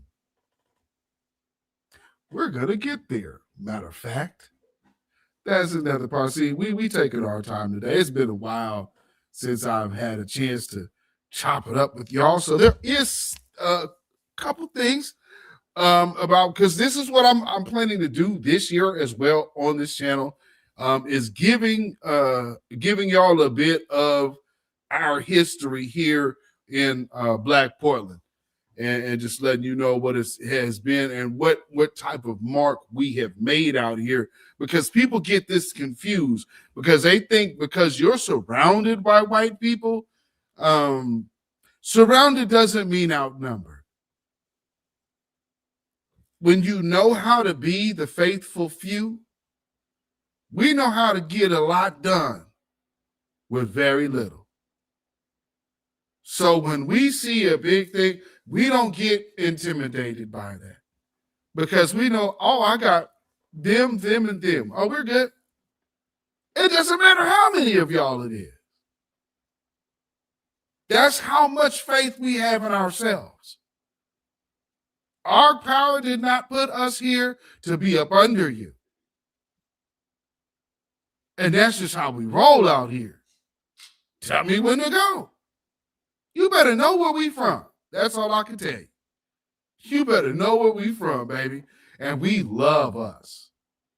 We love us out here.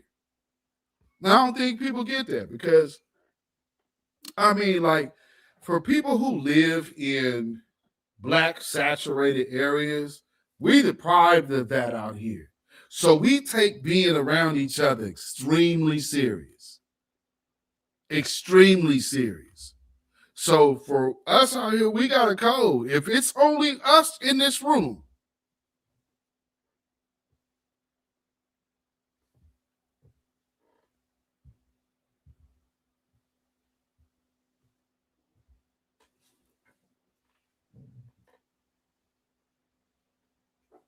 now what I just explained, y'all understand. And for the people who are watching, be like, what the hell did that mean?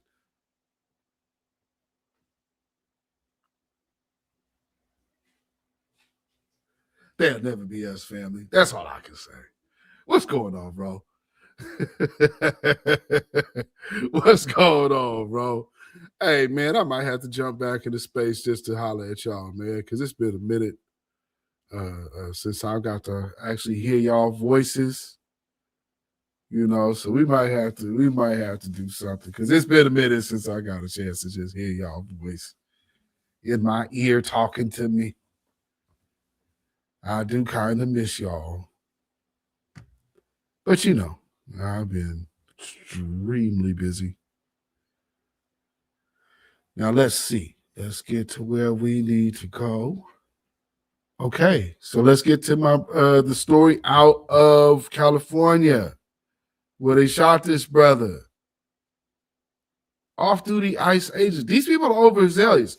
So, but I want to get into what we think this really is about. So let's play this video and let's take it all in together, folks.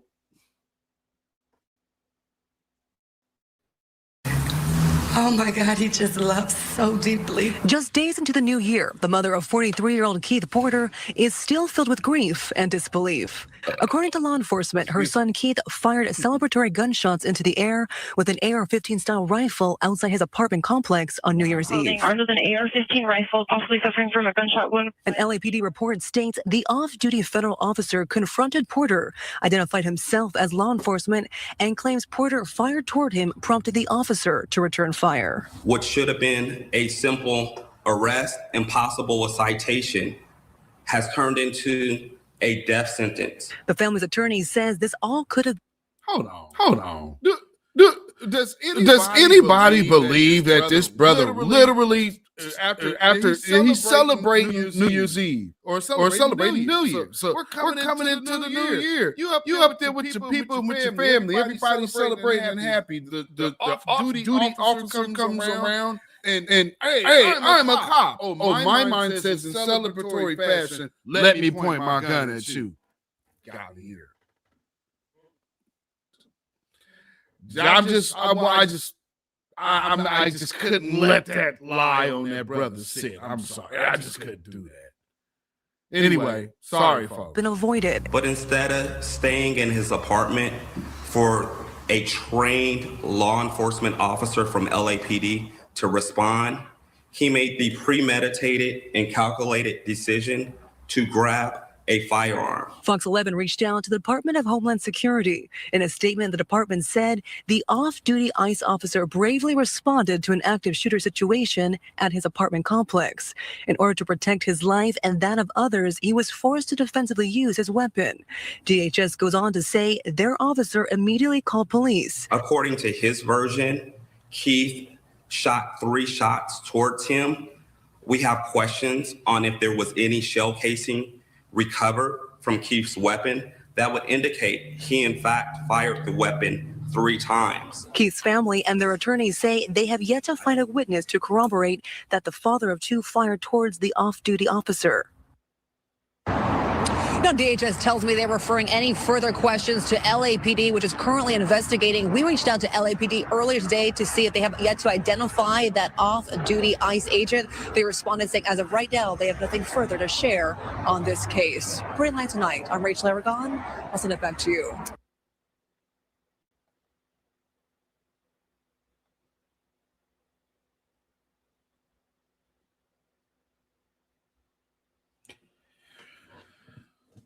Ooh, that one pisses me off. That right there, that pisses me off. That's wow.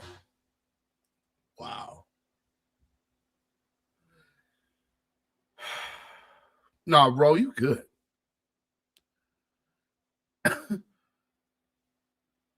A celebratory, man, okay. Living in the Northwest, if you've been out here long enough, there's certain things you know, especially lies, certain types of lies. And one thing you'll get used to, hopefully you don't, but if you've lived out here long enough, you'll know that certain things are like used as old reliable. Like, for instance, white women screaming rape around the black basketball players.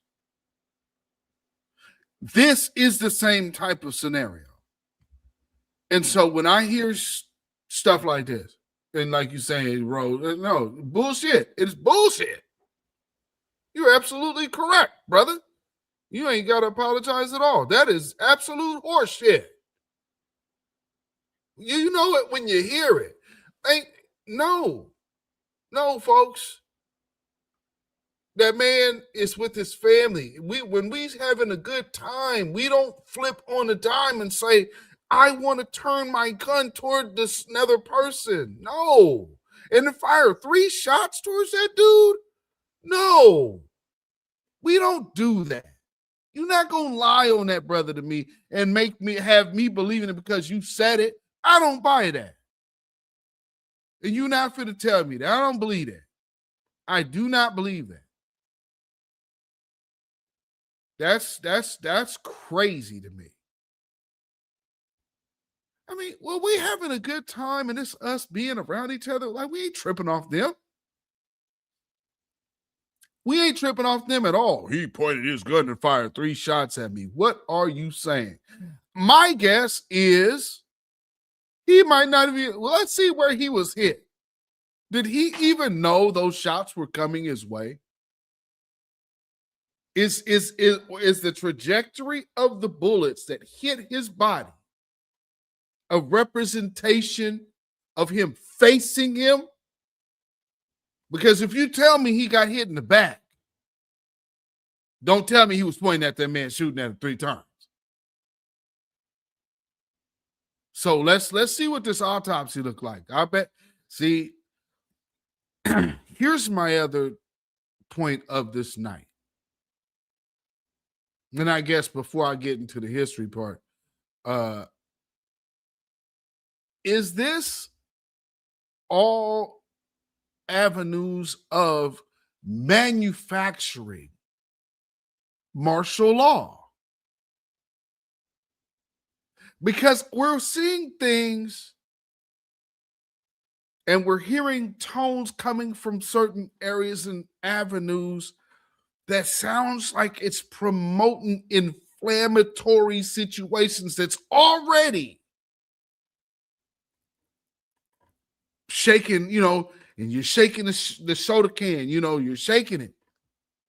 It's ready to. So we're going to see people now, but we got to do something. No, isn't now the moment to say we got to react and conduct ourselves calmly and in thought?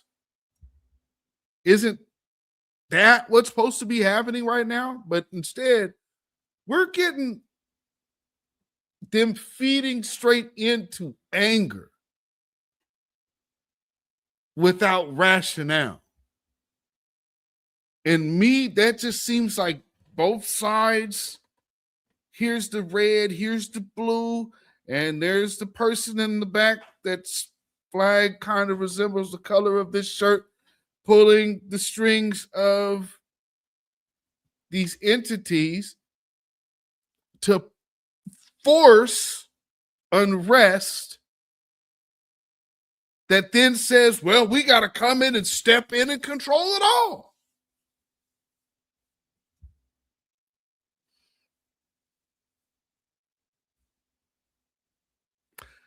Rose says they're trying to get us into the BS of everyone else's problems because we're minding our FBA business.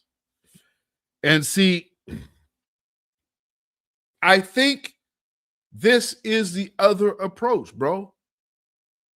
Since we're not going to be emotionally invested into all of these other problems, what have we said?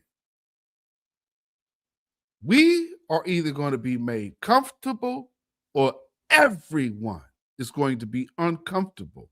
The powers that be have reserved themselves to saying, F everybody else. Do you understand how much power we actually do have as well? Just want to make sure people catch that, because it's only all of these other groups can get screwed. They're all expendable. All because of us. Just don't want y'all to miss that. But you guys act like you're superior. You go, no. Contraire, mon frere. We've been on the bottom nonstop. But what we are saying is the fact that even from the bottom, the power that we have by far clearly outweighs everybody else. Because the only group of folks they concerned about, not the Africans, not the Jamaicans, not the people and the black people and melanated people all over the world. No. They're so concerned about this group of people who said, yeah, we ain't going to be identified like that no more. Yeah, this is what we are. And we'll tell you what we are.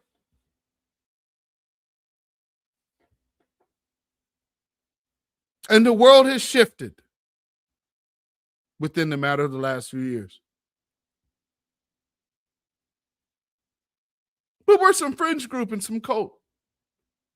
No, just like the other person I didn't even bother to respond to that hopped in my comments that asked, well, what do you guys think you're going to be able to do without any kind of political power? Who told you we didn't have political power? I won't acknowledge that with a response. So I will respond with it now because my question would be, because I'm not going to take the time out to type any response to such a silly statement. If you believe we don't have political power, then why are the powers that be making America go seize Venezuela?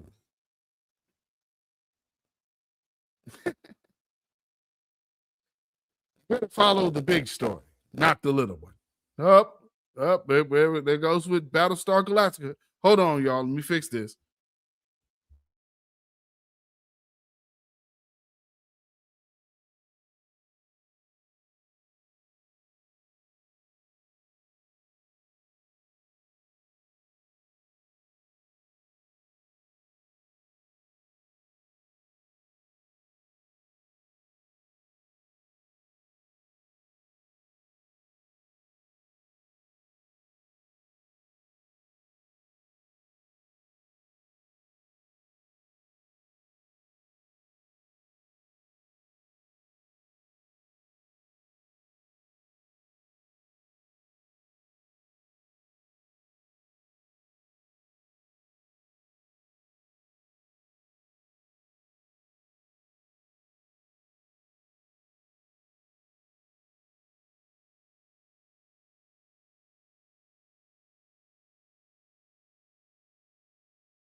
Tick faster. That'll be the hour they knock the slick blaster. Dick dastardly, a Muttley with sick laughter. A gunfight and they come to cut the mix master ice. And living the true gods. Giving y'all nothing but the lick like two broads. Got more lyrics than the church got ooh lords. And they hold the mic at your attention like two swords. Or either one with two blades on it. Hey you, don't touch the mic like it's AIDS on it.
right. That camera should be shut.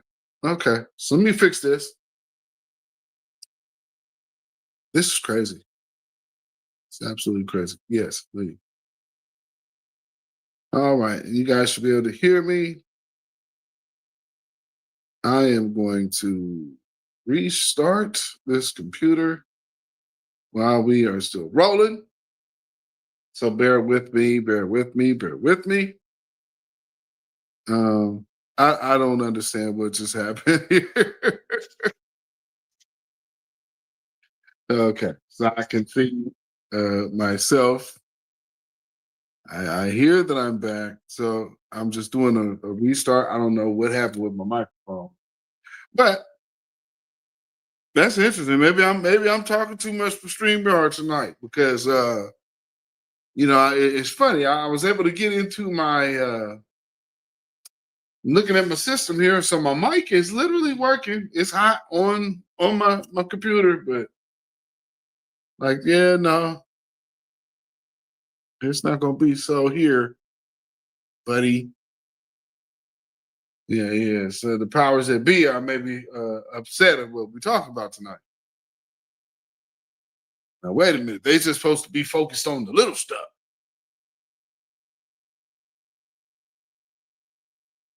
They need to be focused on Trump derangement syndrome. See, if they're not focused on that, it just got to be all about hating Trump.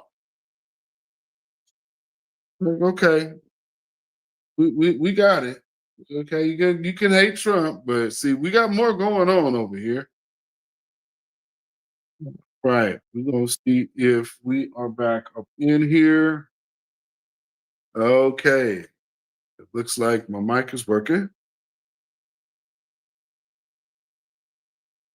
Is it?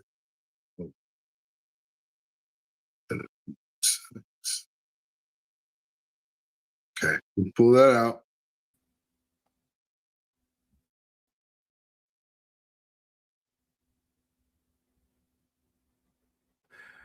I'm supposed to be in there. Do you not? What? Okay, let's go here. Okay. That was weird. Can y'all hear me? Can y'all hear me? Let me clear. Good. Jeez, that was crazy, man. That was crazy. Okay, so let me get out of here. Wow, that was whack, man. Yes, okay. All right, let me get my stuff back together here.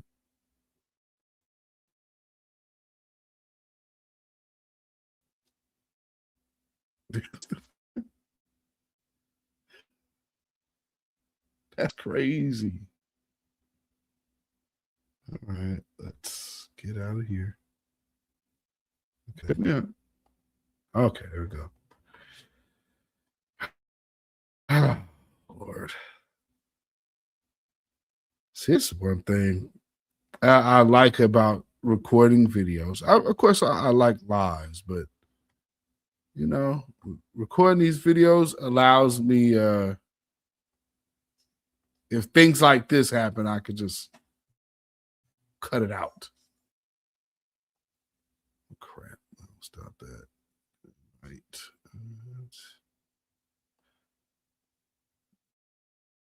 Okay. Get back set up here. All right. Now, where I was going. Coming back to the town.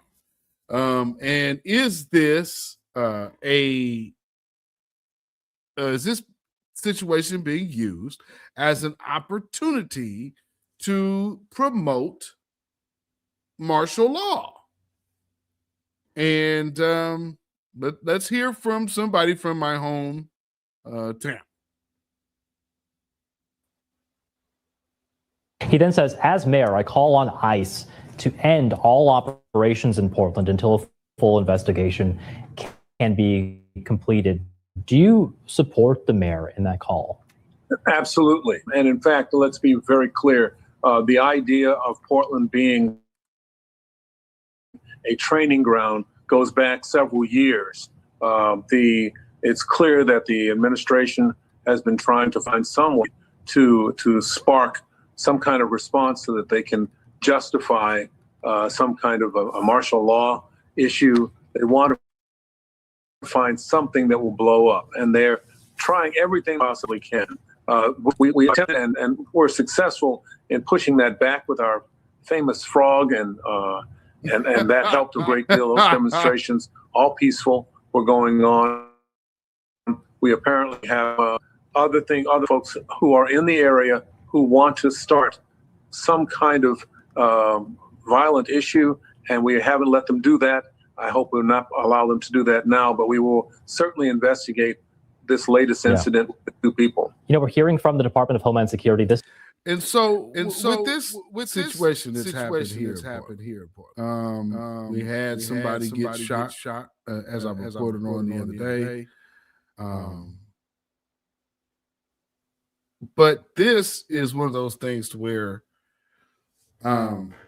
this guy here, and for those who don't know who he is, he's the man who authored our reparations amendment.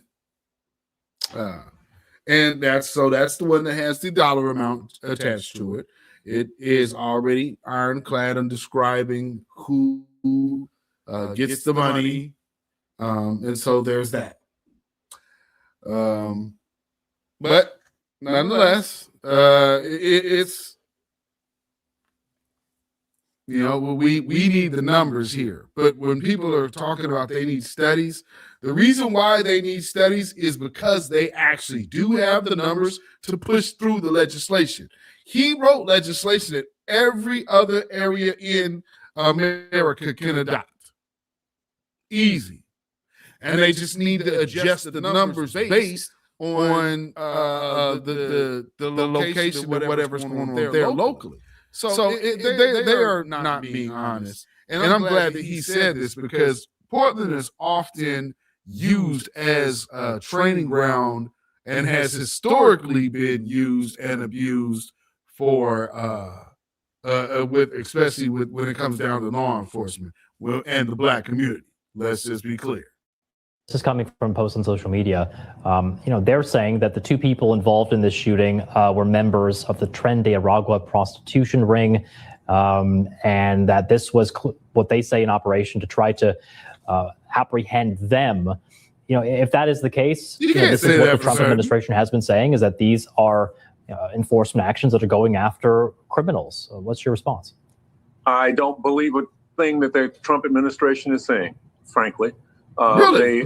They're saying that the things that took place in Minneapolis the other day were because a woman was trying to run down an officer. That was not the case. The Trump administration tried to bring in people here to try to set up a fight several weeks ago, several months ago. Exactly. Just to say that we had bedlam taking place in our streets. We did not, but they wanted to completely to say that. Now, it's known, by the way. And so what Chrissy Nome did, and I got, for those who've been around here, one of my partners, it was covering what was going down at the ICE building. So I know, and we all know for a fact that none of that was going on. Another thing that Trump came out and said is that crime was down here because of his troops on the ground. His troops never made the ground here. Never made the ground. So remember when they were doing all the Trump just lies and Trump lies and Trump lies. They couldn't tell you what he lied about. Now we have things you can say, this is not true. And so did he lie about Portland? Hell yeah. So how is the credibility going to end up? And I'm telling you, the future of the Republican Party is looking mighty grim. Mighty grim. Because you're going to have to contend with the attitude and the behavior that we are seeing and doing, putting up with right now. And saying, how would anybody come behind this and say, yeah, I'll be furthering this. And you're going to get votes for that? No, this If I didn't know any better, I would have to say Trump is trying to destroy both parties.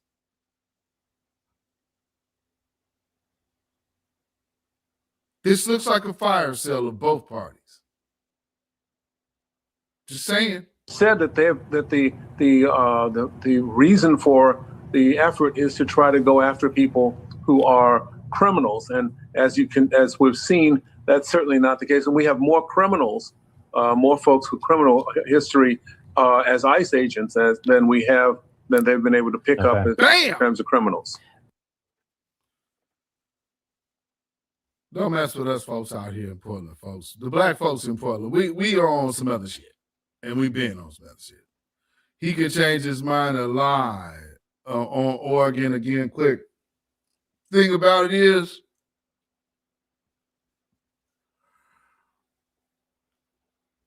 Black Spider, do you know where the ICE office is here?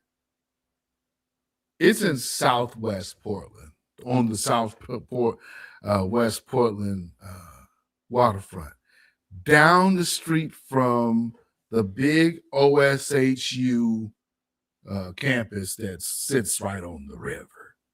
For those of you who have driven through Portland, Oregon, maybe going south to a game or Salem, you're riding on I-5, you'll see above your head a tram going above your head from down to the river all the way up to the top of the hill. And you'll see this big fancy dancy tram going to and fro. The bottom of the tram, right down the way, is where the ICE facility is. Up the street from the old spaghetti factory. In a former industrial area that has now been moved into a residential / business area.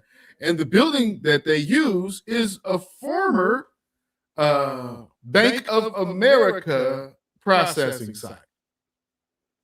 And that's what the ICE office is now. So when you guys hear like, oh, it's this and that, there's one freeway exit, or shall we say, going there. It's not a highly densely populated area, and it's pretty much away from everything else going on in the city. However, the one thing that it is fairly in close proximity to is the prospected baseball diamond that they are looking to do to get the expansion baseball team here. Trust me. Portland was never worried about ICE protests. It is the Trump administration saying, no, well, it's not far from it is OSHU. All of that is OSHU. So from the building, big ass buildings you see on the river to up the hill, it's all the same school. All of it is OSHU. That's they tram. That's a tram. So, like, if people don't understand, like, it's right over there. Like, there's nothing crazy going on over there. There's nothing. Okay, they're out there in the corner. And what ended up happening is the residents had to file a lawsuit to say, stop shooting all that damn tear gas. Because they were over there poisoning, people getting poisoned in their homes because these overzealous ICE agents, for some reason, feel that they need to come out of the facility to go get and engage protesters.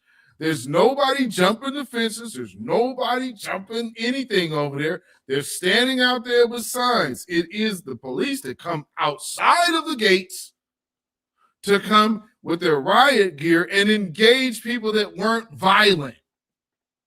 And that's what's happened here. So to say that they were trying to institute martial law, yes. And these people, what they did was double down on the nonviolence. So it's here it really looks crazy, and that's why they're like, oh yeah, there's another story over here. Let's just avoid this whole thing that we were trying to press about Portland, if you've noticed. And then try to make it seem like, yeah, see, we came there and we had the police on the ground, and because of that, the crime is down. No, it's not. And here's the reality of something that they do not want to make popular.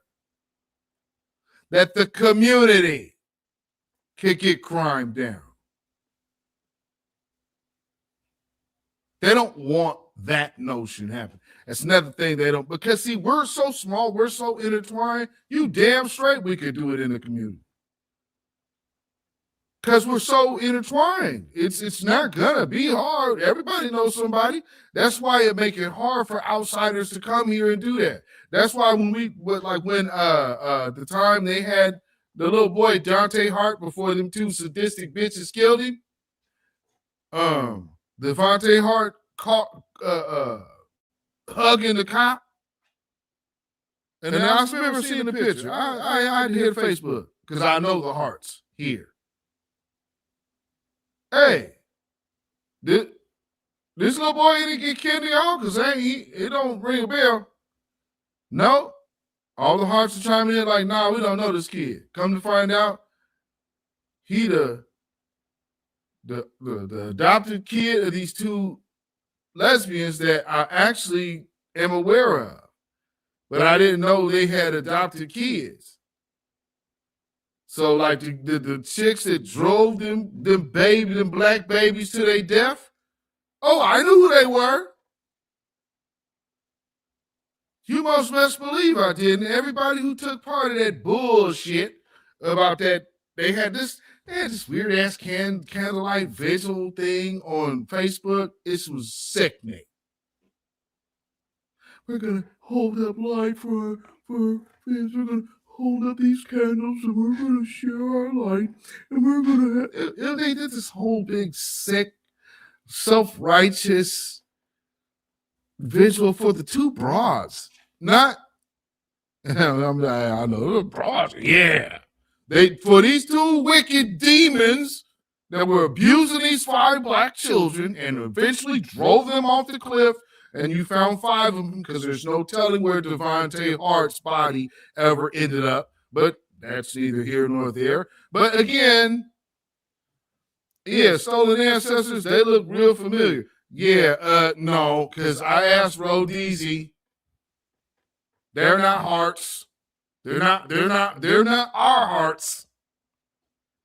No. Yeah, stolen ancestors, No, yeah, you already know. I went straight there. Like, hey, they killed y'all? Nope. Even David chimed in from Texas. Nope. Okay.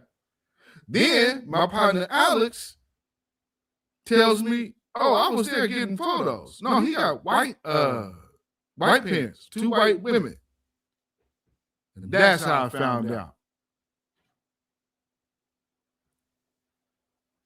They got a video, I don't know if that's still up or whatnot, but these weirdos had this boy in a Finding Nemo hat dancing in his underwear and put that shit up on YouTube. And nobody said nothing.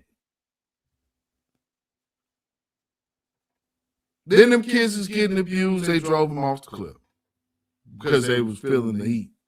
I believe that it was something bigger.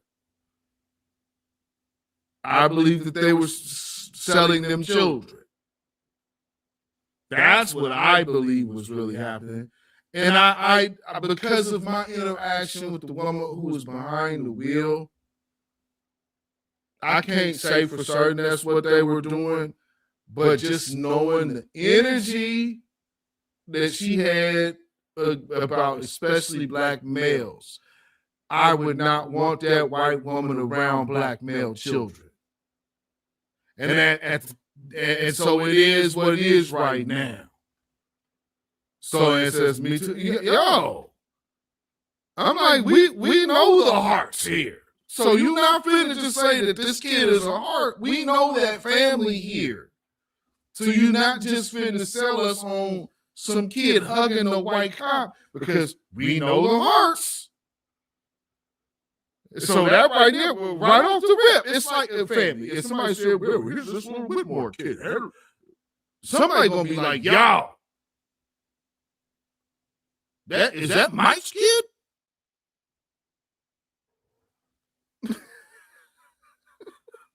That can't be Mikey's kid. Yeah, miss me. Miss me. Black Spy said the freed a whole bunch of black kids somewhere adopted by Whitey. The kids are suing their estate for that. Love it. Good. And that was another thing, because the Harts had older siblings that were kind of aged out. So they're just one of the young ones. Man, I'm telling you, when they're going back to that, them folks and their little visual, they're like, you guys, you should just let us scream our friends. And this is the nature of people who, this is what they were so-called feeling. These are these liberals I'm talking about, by the way. This isn't Nick Fuentes and Charlie Kirksters.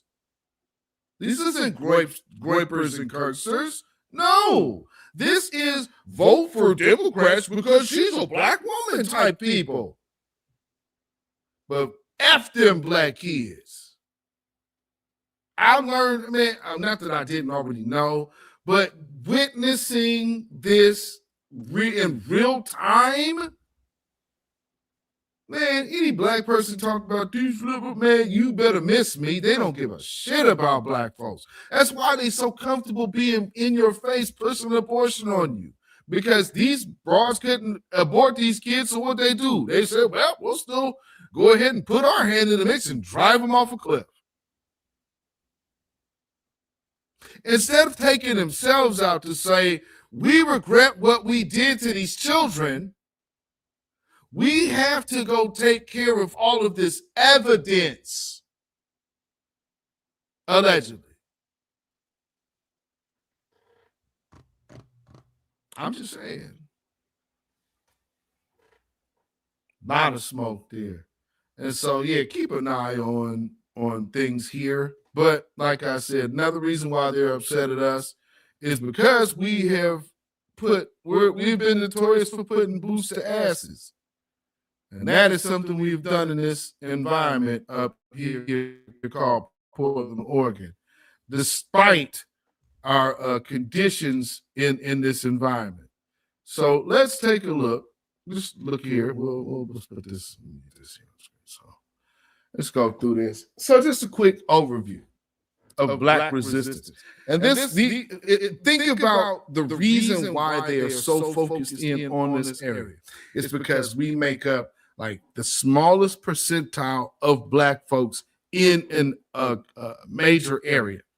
So this is kind of a barometer that they always want to, or a metric that they always want to keep mindful of and say, what can Black folks tear up with that many or that few Black folks in this area if there's a real,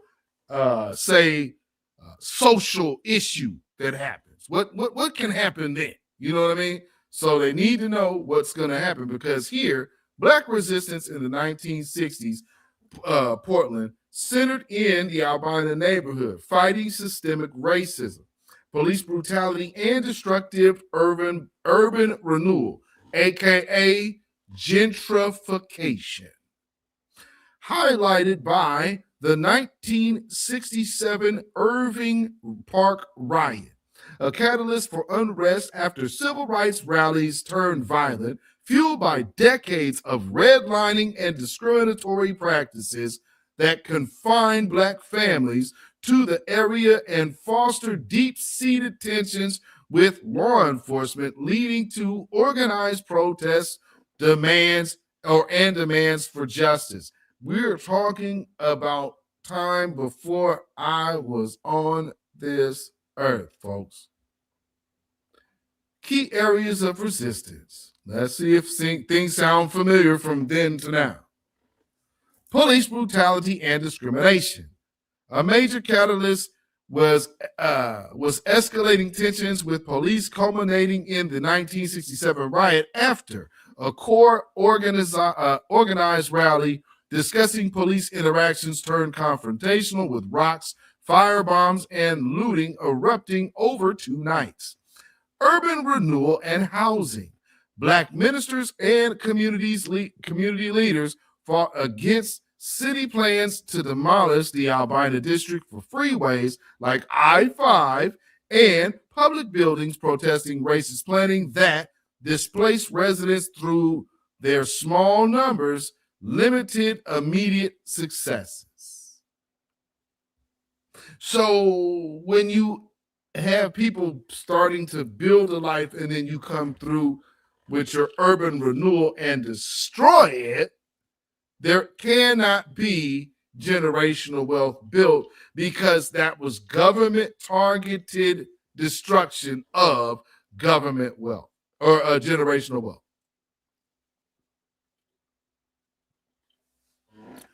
Government sanctioned targeting of one group to prevent generational wealth. But I don't have to apologize for being white. Nobody said that. But what do you say about all of this? None of this has been corrected. This is not even slavery I'm addressing. And right now, I'm only addressing what was done in my city. Community organizing. Activists use public spaces like Irving Park for protests, cultural events, and mutual aid, as seen in the 1967 rally and subsequent demonstrations showing internal revitalization efforts against systemic confinement. Meaning, you are not going to relegate us to the ghetto. We are going to find economic growth any way we need to get it, and we're going to come get our part. And that is the self-determination happening here. Maybe this is why people like Dr. John Henry Clark came here and gave us our curriculum for African American studies and history here. So we have a special tie to Dr. Clark because he is the author of our Black studies that I grew up knowing. And so for all of this history, like, people got to get their stuff from random sources. This man penned our curriculum, folks. This is Portland, Oregon. This isn't, you would think this would be like South Carolina or maybe even Harlem or something like that. Portland, freaking Oregon. And we got Dr. Clark to pen our curriculum. So we are absolutely students of that man. Literally. Literally, like, we learn his stuff. Man, we are fortunate out here, man. We are blessed, but we got a lot of historical folks that came through this way. This I-5 corridor is a piece. It's also an old Chitlin circuit in the Pacific Northwest. From up there where Black Spider from, all the way here. So when you see, like, for those of you who have watched the movie Ray, like, I hope y'all understand, when Ray is up there on the Chitlin circuit with the little midget, that's Seattle. All the way up here in the Pacific Northwest. You talking about Chitlin circuit out here. Yes, sir. Yes, indeed. That is the, like, we have a rich Black history and a powerful one at that. So, yeah, don't ever sleep on us out here.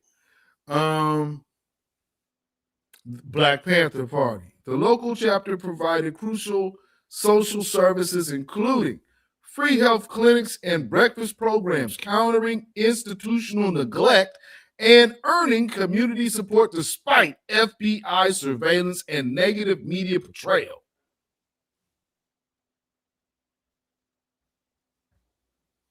Major events: 1961, Martin Luther King visited Portland urging local action against segregation.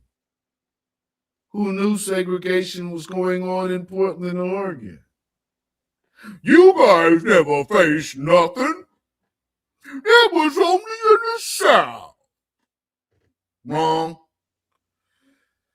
1967, Irving Park riots, which if you're from this area, we call it Irvington. Irvington is a school, but we call Irving Park Irvington anyway. But it's Irving Park riot sparked by civil rights speakers and rumors. The protests escalated into unrest, resulting in arrests and property damage, highlighting deep community anger. Underlining issues. Let's see.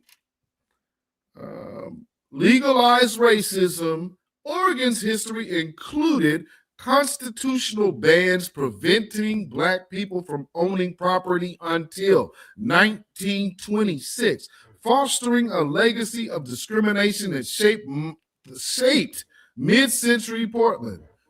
And last but not least, redlining. You know, the one thing that the little dumb Angola said he didn't believe ever existed? I'm in a city where this is on the books, you little dumbass. Anyway, redlining, racist housing policies forced Black residents into under-resourced albino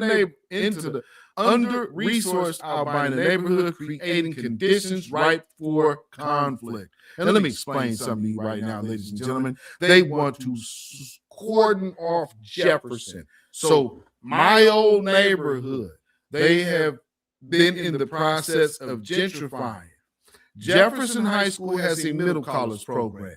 My cousins and a lot of my other little relatives who went to and graduated from with honors. So it gives you a head start, also giving you college credit going into college from high school. And so what they want now is to streamline exclusion. Because now they want to say, well, no, everybody can't have school choice. Remember what all of these people were saying so many years ago? That's why charter schools were an issue. And they're saying, man, we got to have school choice. We got to have school choice. School choice, got to have school choice because some of these schools just have bad curriculum. So now the Black school that has a middle college program, all the white kids that don't live in that neighborhood say, well, hey, we can't be part. So what do?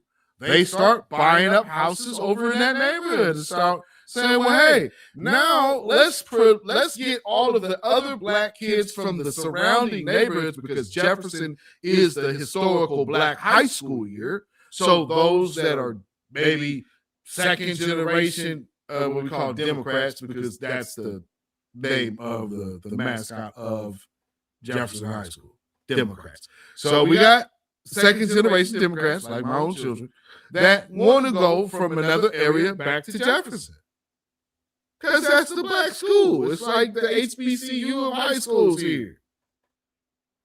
And so they want to go, and it has the middle college program. You have Nike, which is a heavy investor.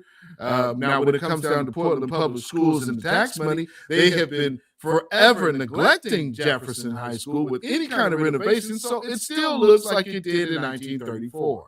But all these other schools with terrible curriculums and no ties to any kind of community college or university, because, by the way, my son's program that he's in now, about to graduate from Portland State University, actually started at that middle college program and went from the community college, which also was tied to our university.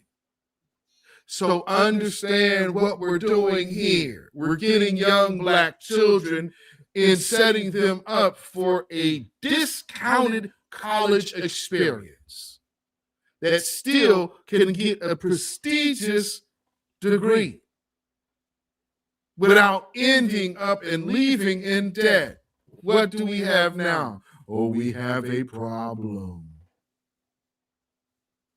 So many of these little white children that aren't making it and cutting it, they're being left behind. But these Black children,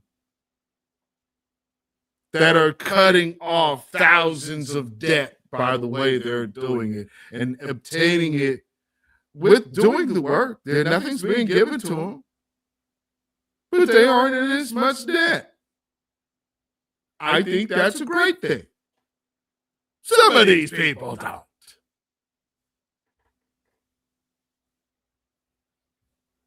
I think it was when my baby graduated.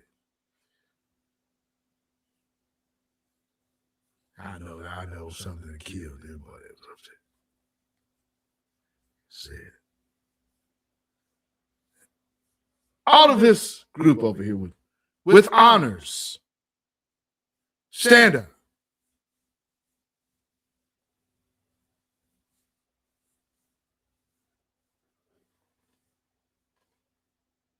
$75% of them little black children stood themselves right on up. You hear me? Honors students. 75% of our babies.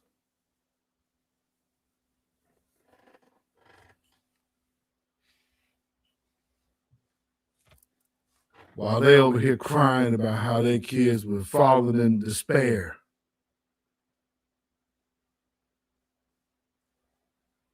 Our children did quite well in social distancing, didn't they? I'm just saying. So let me see. One more thing I need to touch on. I just want to show y'all a little bit of something because so that's the history of Black Portland. But I'm going to show y'all some of these other things because this is something that a lot of people don't understand. And they be like, well, what do you guys just want? You want a handout and blah, blah, blah. Nah. Let me just walk y'all down this real quick. So this is a history of racist planning in Portland. How historical racist land use planning contributed to racial segregation and inequality for people of color in Portland, for Black folks in Portland. I know goddamn people of color. Anyway, as Portland moves forward to meet its housing needs, it is imperative that we, the city of Portland and the community, consider our past as we plan for the future. Historical context of racist planning, a history of how planning segregated Portland, Oregon, or Portland is a review of racist planning practices in Portland. This systemic discrimination, which was also practiced nationwide and goes back to the origins of our country, has harmed communities of color by excluding them from home ownership and wealth building opportunities, denying them from access to educational resources. I just told you about Jefferson and what they're now trying to do about tailoring the ability for kids, especially our children, from other areas, because they push all of our people out into the numbers, to go to Jefferson. So they want to say, no, those kids are out there in Park Rose neighborhood. They should have to go to Park Rose. And my little white kids over here in the hood now, with the old former hood, she'll be able to take advantage of this school. And now they can get this tax money because there's tax money that's supposed to be going to refurbish Jefferson. These people are fighting to, I guess, try and get the rest of the last of the Black folks up out of there before they actually build it. But maybe I'm just being a skeptic. There's some things in here. So let's see. So it's just kind of let you know what's going on. That's why we have fair housing and all of this. Is this the one? No, this is not. Dang it. Do I have that in here? Because there's something that I got to show you all these pictures because it shows you. Oh, that's right. It's right here. Right here. Okay. Open up.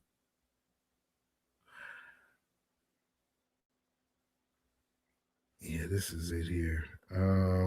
Okay. Hold on.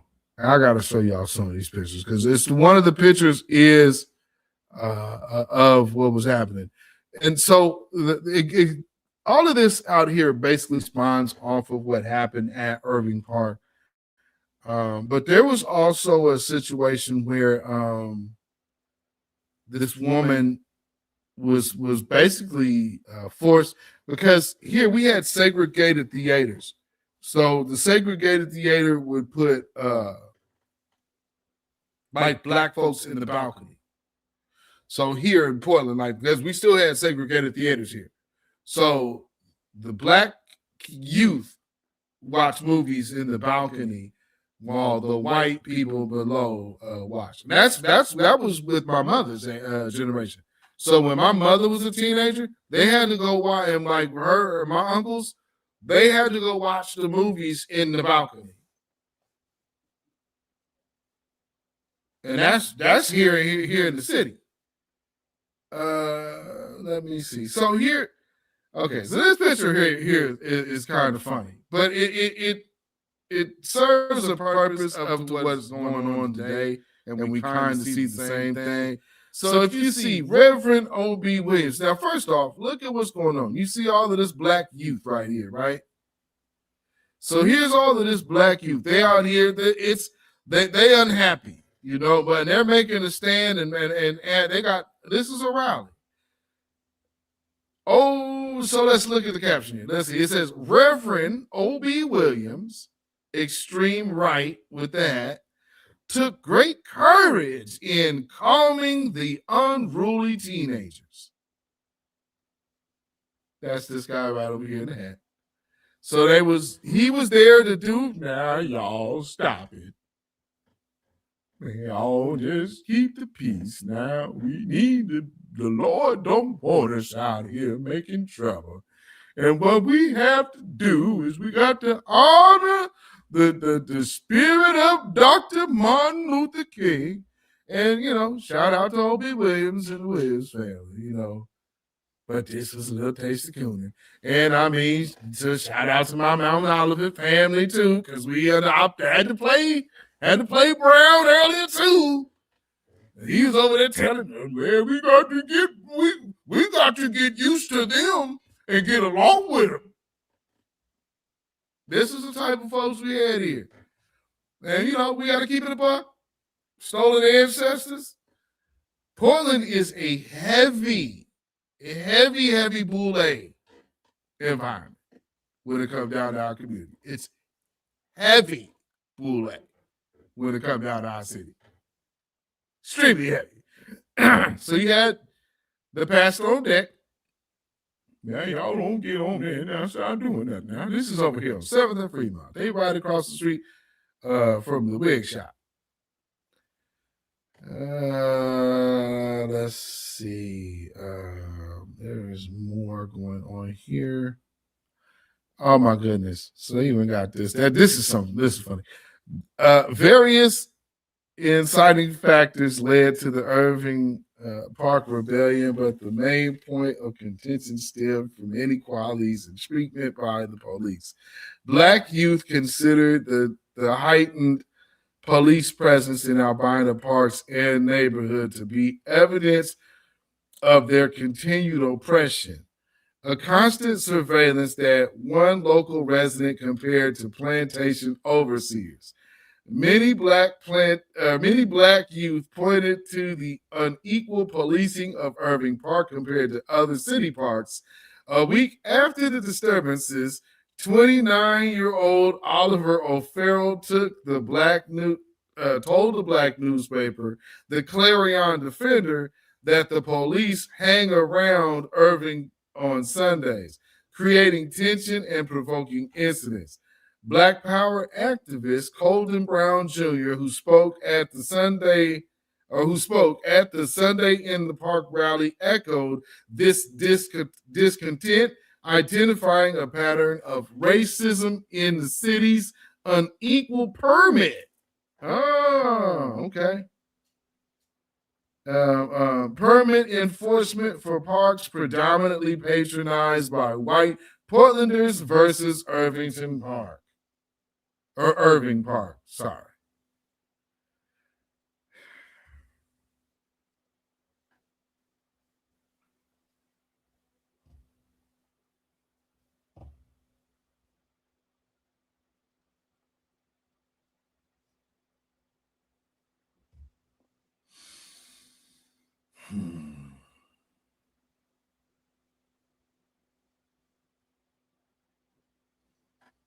How do I address this?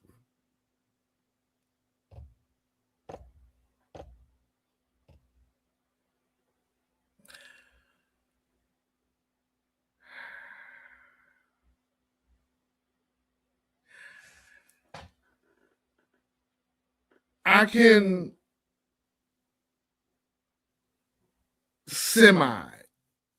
respect some of his effort. But being from the north side,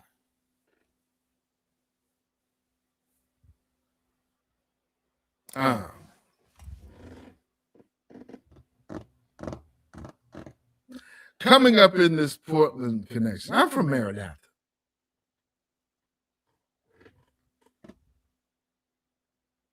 Looking at Pastor Hennessy, I see a person who was able to come here and find their career path. I'll put it that way. Do I believe he's a committed activist? I believe he's committed participant. I think his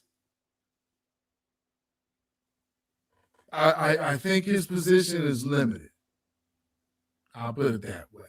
And I'm being very diplomatic of what I'm saying. I'm not trying to crap over him.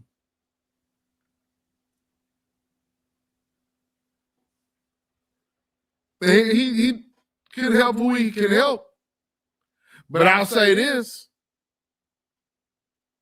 The individuals who are really able to move and shake are the people who will be able to invoke change. It's not coming from the Hennessy's. It's coming from people who picked me up out that gate. Mike Fesser. People like that have been part of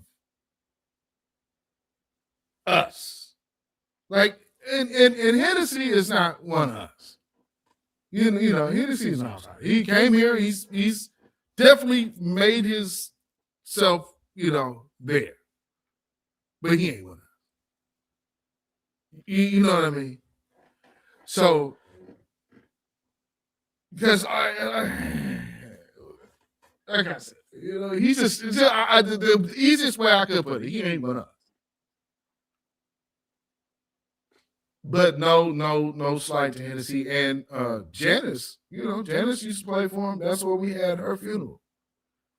So, I mean, like, it's never been, I don't look at those guys, like even him and Roy Tate, I don't necessarily see those guys as like hindrance or anything like that. I do say they are still in a position to where they only can see how do we get along? Now, this has to be for my community. And that is what I number one, what I represent. Number two, what I and why I don't participate in certain stuff. And also, here's another thing. Being here from Portland, Oregon, a lot of people take our shit, run with it, and it becomes these big old things. I've watched 3 women make it rich and watch all of these other bogus ass protesters call themselves Black Lives Matter when they all got started by hands up, don't shoot PDX. And none of them give Teresa Rayford a shout out whatsoever. And so one thing I told Teresa is like, anytime you need me, let me know. One thing I can't do is do the people of color thing. So when it's all about us, I'm there. I'm there. Anytime you need me, I'm there. When it's about us, anytime you need me, let me know. I can't do no people color shit. I don't do that. And everybody know. Even when they hit me up around it like this last election. What are you asking me for? So I'm here there, so I was hit up. Like, are you? I have not changed. My position is the same. I'm willing to see having give me from my neighborhood. Give me a person that I don't have to go all the way to South Carolina. But look at what we could do from this medium between here and all of these mediums across to boast and to push South Carolina's candidate in Marcel Dixon. Get us a Marcel. Don't bring me somebody that's over here pushing the Democratic line. I will not put any effort into that. And y'all know me good and damn well in this town. Get me somebody I can get behind. Come on now, I know why I'm avoided. Don't get me wrong. You know how hard it is to ride for us here, folks? It's very hard. And so stand on it. You have to. Because without that, there ain't nothing else. Because these folks here, man, let me tell you something. There's a lot of getting along. And if you are with it, you could be part. If you're not, then hey man, they're gonna be like, you gotta get up out of here. So we got to rid ourselves also of our distractions from within. And that comes from family, friends, and clergy, associations, and party. We must rid ourselves of that to establish our political position. Because let me let you look at something. Why you had O.B. Williams out there doing that. Let me get down here because I need to show you this other picture just to show you what. And that's the picture in the thumbnail. So I want to get this too. Y'all, good grief. Here, let me just scroll so y'all ain't sitting up here just looking at scrolling screen. Might send somebody in convulsions or something. Let's get down here. Where's that picture? There we go. This is the one where I want y'all to see right here. So this is, I believe this is from like 1980 or 82, maybe. I believe it's 82. And this says the Black Community Survival Conference to organize Black political power. You see what we doing right here? Oh, no, I'm sorry. This ain't 80. This is 72. 1972.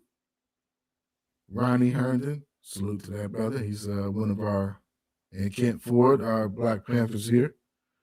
Damn. Yeah. So this is what was going on here.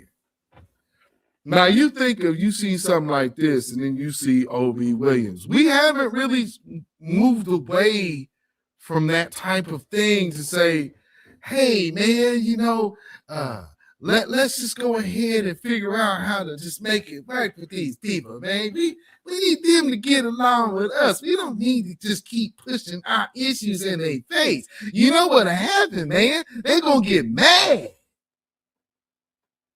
And you start getting people with the whole cowardly act routine. And so, yes, people might not want our agenda to be at the forefront, but damn it, we have the right to be seen. We have the right to organize for our political power. And one way of organizing our political power is we have to organize within ourselves, which requires delineation. So going back to my first point of this distraction war, the tethers, maxi coats. Yeah. So y'all gotta understand, man. We got Ray Elgin or Egan, Albert West, Political Prisoners Movement, Carol Blakey Jones, Sonia Amsbury, Welfare Rights Organization, Prison Support Group by Alan Neil Patrick, Albina Art Center Band, Uhuru, Billy Larkin Trio, Billy Larkin, Shades of Brown, Dr. Bill Davis, and Reverend Sam Johnson. So, you know, the Black Power movement has been here in Portland and in the Northwest for quite some time. We have been very heavy, of course, in the Black empowerment movement. And we are just the furtherance of this tree. We're just another branch of this tree.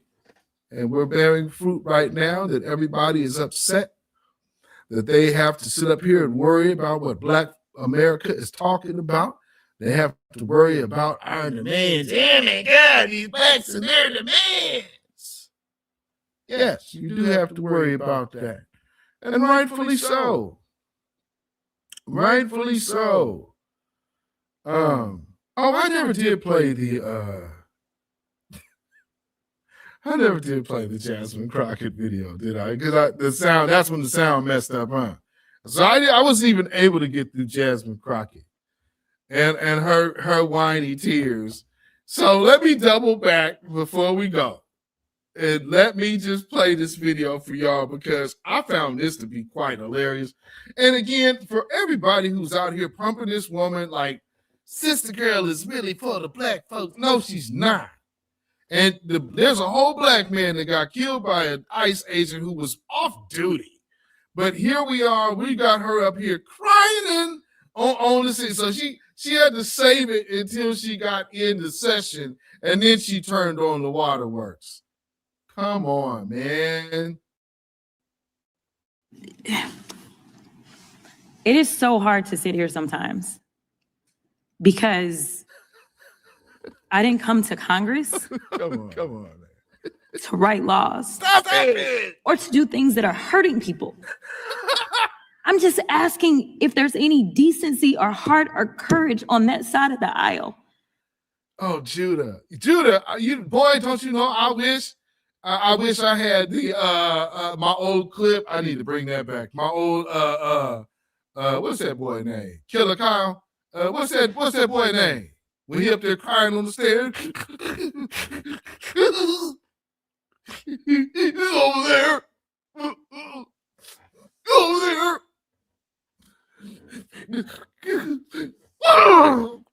That's what this reminds me of. This is such an act. I mean, I don't know what it's going to take. White women in Texas, especially. Are you seeing me? White women. Are you walking? She need them white women texting folks bad, don't she? Oh my goodness. Over there. The fact that a woman was killed. Oh, knock it off. She was shot in her head and y'all are pretending like nothing happened. I remember when Charlie Kirk got killed. Do you remember what our response was? Our response wasn't to sit there and pretend like it was okay. Is it okay because you have a badge? How does she refer? She put this woman and Charlie Kirk in the same conversation. Charlie Kirk was at least a personality that people knew. It's not like, oh, I heard the news that something happened to Charlie Kirk. when something happened to this woman, what we heard was, I shot somebody. Not the same comparison at all. But, you know, she hey, go for it, Jasmine. Because the last time I checked, allegedly no one is above the law. Can y'all not just have a little bit of courage and humanity? Come on. A child. Come on, man. Let's get it. Let's get Child it. just lost her mom. And y'all want to pretend that it is okay. I am asking if there is anyone that will stand for the very people that elected us and sent us to Congress. You tell us things like, well, the immigrants are bad. And so we got to get all these bills because the immigrants are the ones that are causing the harm. They're bringing the crime. Oh, my life. I had to fight.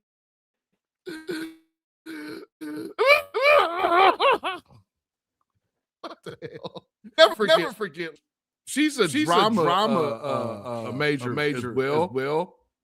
You guys didn't know. So acting is one of her strong suits.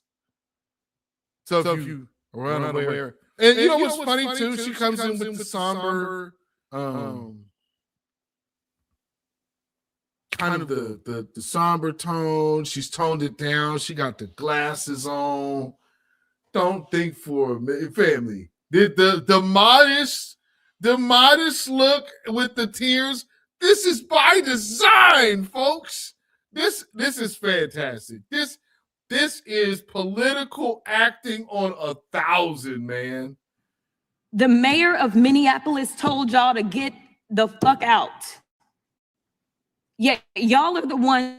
It is this administration that is bringing crime to their streets.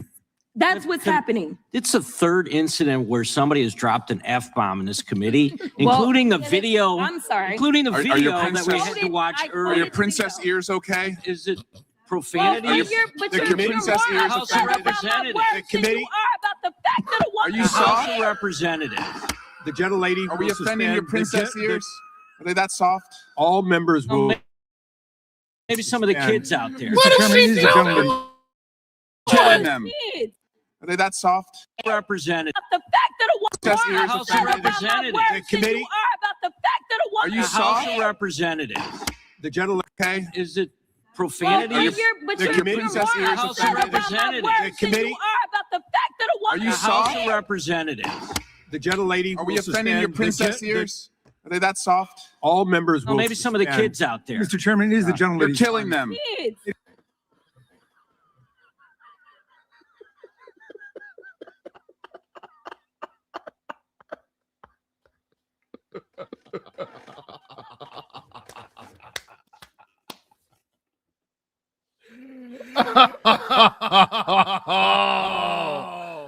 Oh, did she really turn it around? Yes.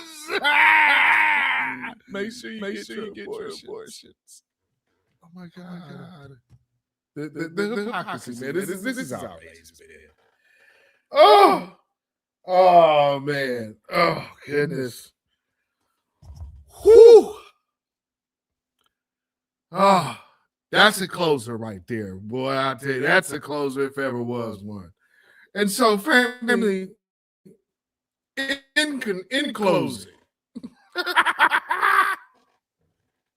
don't let yourself fall victim to anybody's cries and pleas when they're only targeted towards one group. The brother that was killed by the ICE officer is a father of two. This okay. This woman has one. Okay, yes, that kid is going to be over. But two children also lost their fathers. She ain't crying here. She ain't even mentioned that, brother. But she is so broken up about this white woman in Minnesota. 2 in the same week, but only one mattered to Jasmine Crockett. All of you Jasmine Crockett lovers out there, I'm going to need you to stop trying to tell us that she give a shit about black people. No, the hell she don't. You see her up here. And she went through the trouble to put on all of the makeup and have herself looking all somber and God, look at this. Y'all don't get the hell up out of my face with that bullshit. Don't tell me that this woman, right, she came ready to put this whole act on. That's why she ain't got no makeup on. When the hell you ever seen her come out like this with them big-ass glasses on? I'm gonna come out here and I'm gonna turn the waterworks on. So I'm not gonna waste all of this 50 eye makeup. I'm just gonna not go in here with makeup on at all because I'm gonna cry it all over. This was an entire act. And then she look like her wig is halfway on and halfway. What was like she got the tracks and she's like, okay, I'm just gonna roll over on this hair real quick and then come out here. What is this? What is that? Man, this is acting. Yeah, she got onion juice on them lenses. Man, she is really putting it up. When do you see her in glasses? Especially when she broke out the big, thick office joints. Miss me. Y'all falling, man. Don't fall for this, family. Don't fall for this. And here's my thing. For people who want to be so upset at us about what we call out, come out. Number one, again, let me remind everybody, Kamala Harris is not a Black American woman. She is a Jamaican Indian. Okay? And so, yeah. All caked up like an immigrant. How she normally does with all the blush. Dead giveaway. Black American women don't normally wear a lot of blush. That's not a Black American woman thing. Jasmine Crockett be having on blush all the damn time. It's like nobody ever taught you that you had red in your skin.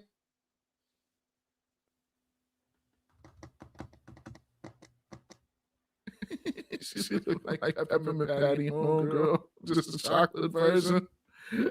That's right, sir.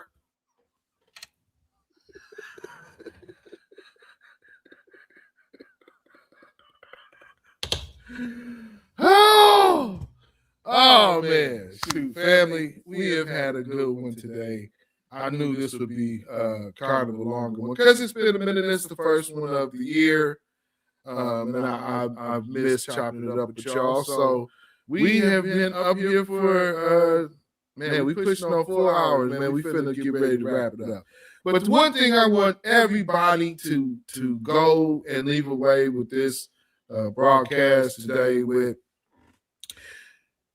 in the distraction war that these people want to and have been waging on us, it's all about reparations. And it's all about getting us to get distracted from our objective and our goal, which is obtaining the debt owed to us, as well as establishing a more positive outlook and future for our future, which would be our offspring and our community. And there's just some people who are still stuck on the white man ice being cold. And that's okay. Because over here, we call them part of the 2/3 Club. Shout out, dark-skinned brother. Salute to you, my good brother. Thank you for being here. And thank you for being a long-standing member. I know how, YouTube do, so you ain't got your badge right now, but it's all good. And, these folks, they are upset. And it's all about us. It's more about us than anybody would understand. Because when you have scenarios like this, and when you are neglecting our community for everyone else, and we are starting to see it, and considering how when we delineate, a huge part of delineation is pulling a rug from under immigrants. Because so many years immigrants have hid, they've been able to hide the immigrant benefits and agenda under Black folks while calling Black folks the leading recipients of handouts, when that has never been the case and never been close to remotely true. So we are now standing up on our own and taking our position to promote ourselves and our own interests, and rightfully so, because that's what we are supposed to do. If you don't belong in this country and you are here illegally, then from us over here at the Independent Black Voice, we can only leave you with this phrase. Hashtag fire up the jet.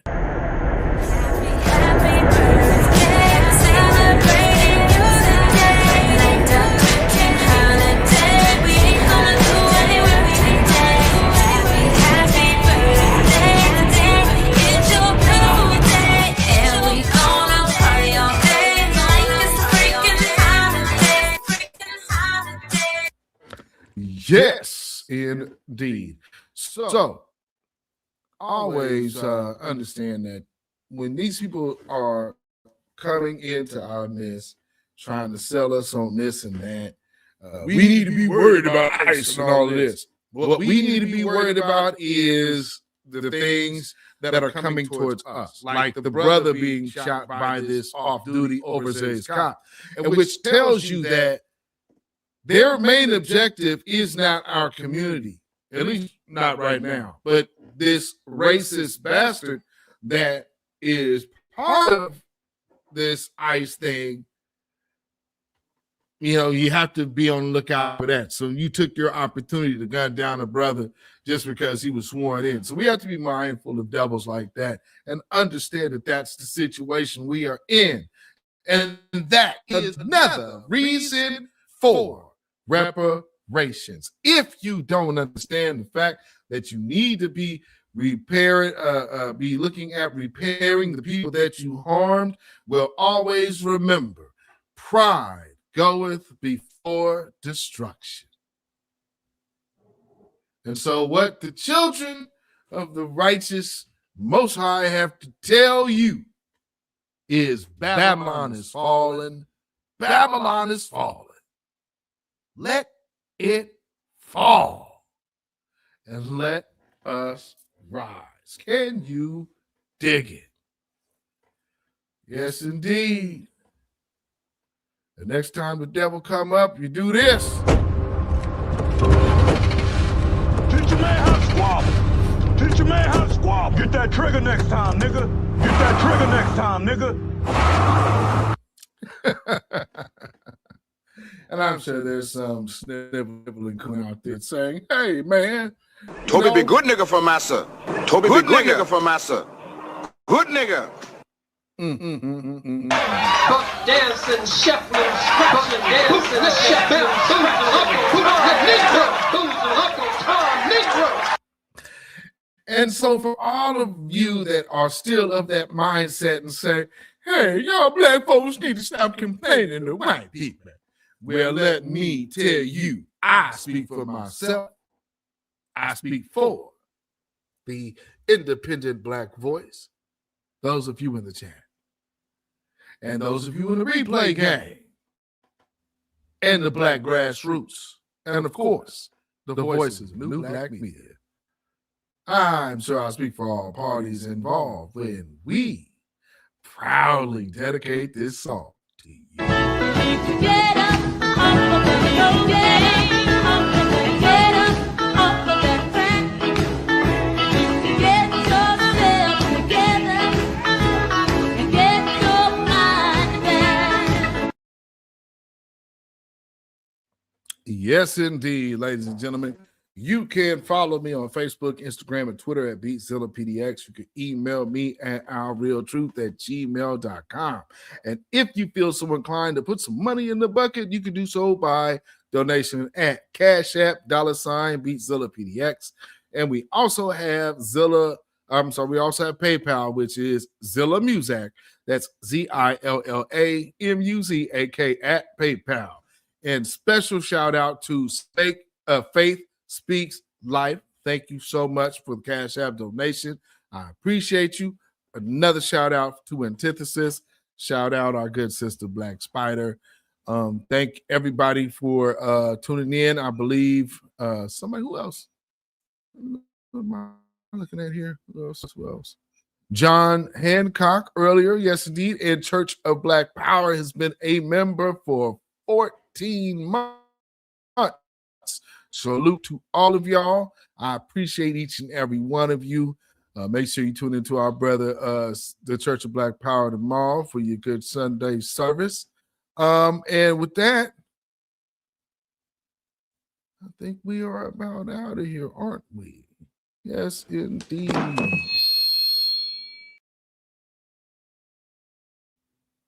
Remember why they hate us. To a divide. I'm gonna get it on the floor. You really got to do it. 40 acres in the mule. This is bigger than the music.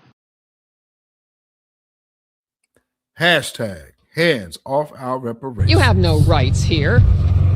We're not under the empire.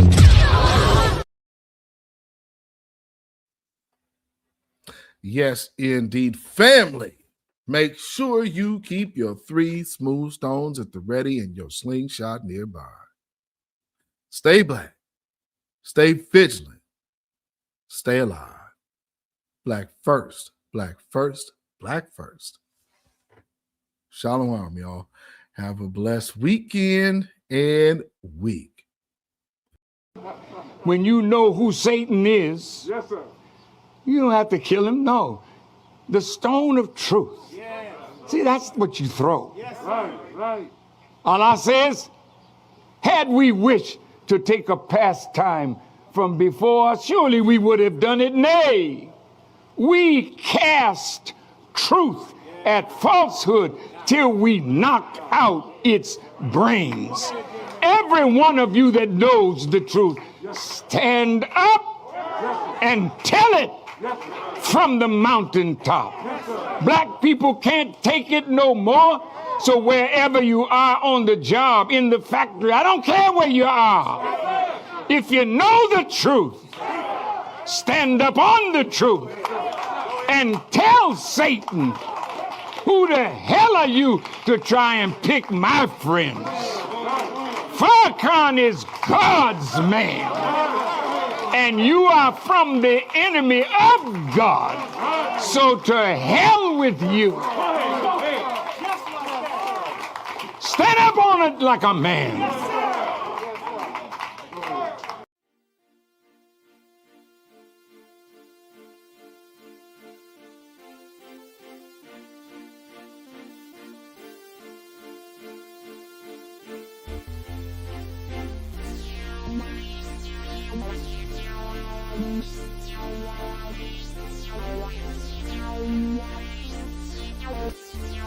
Thank you.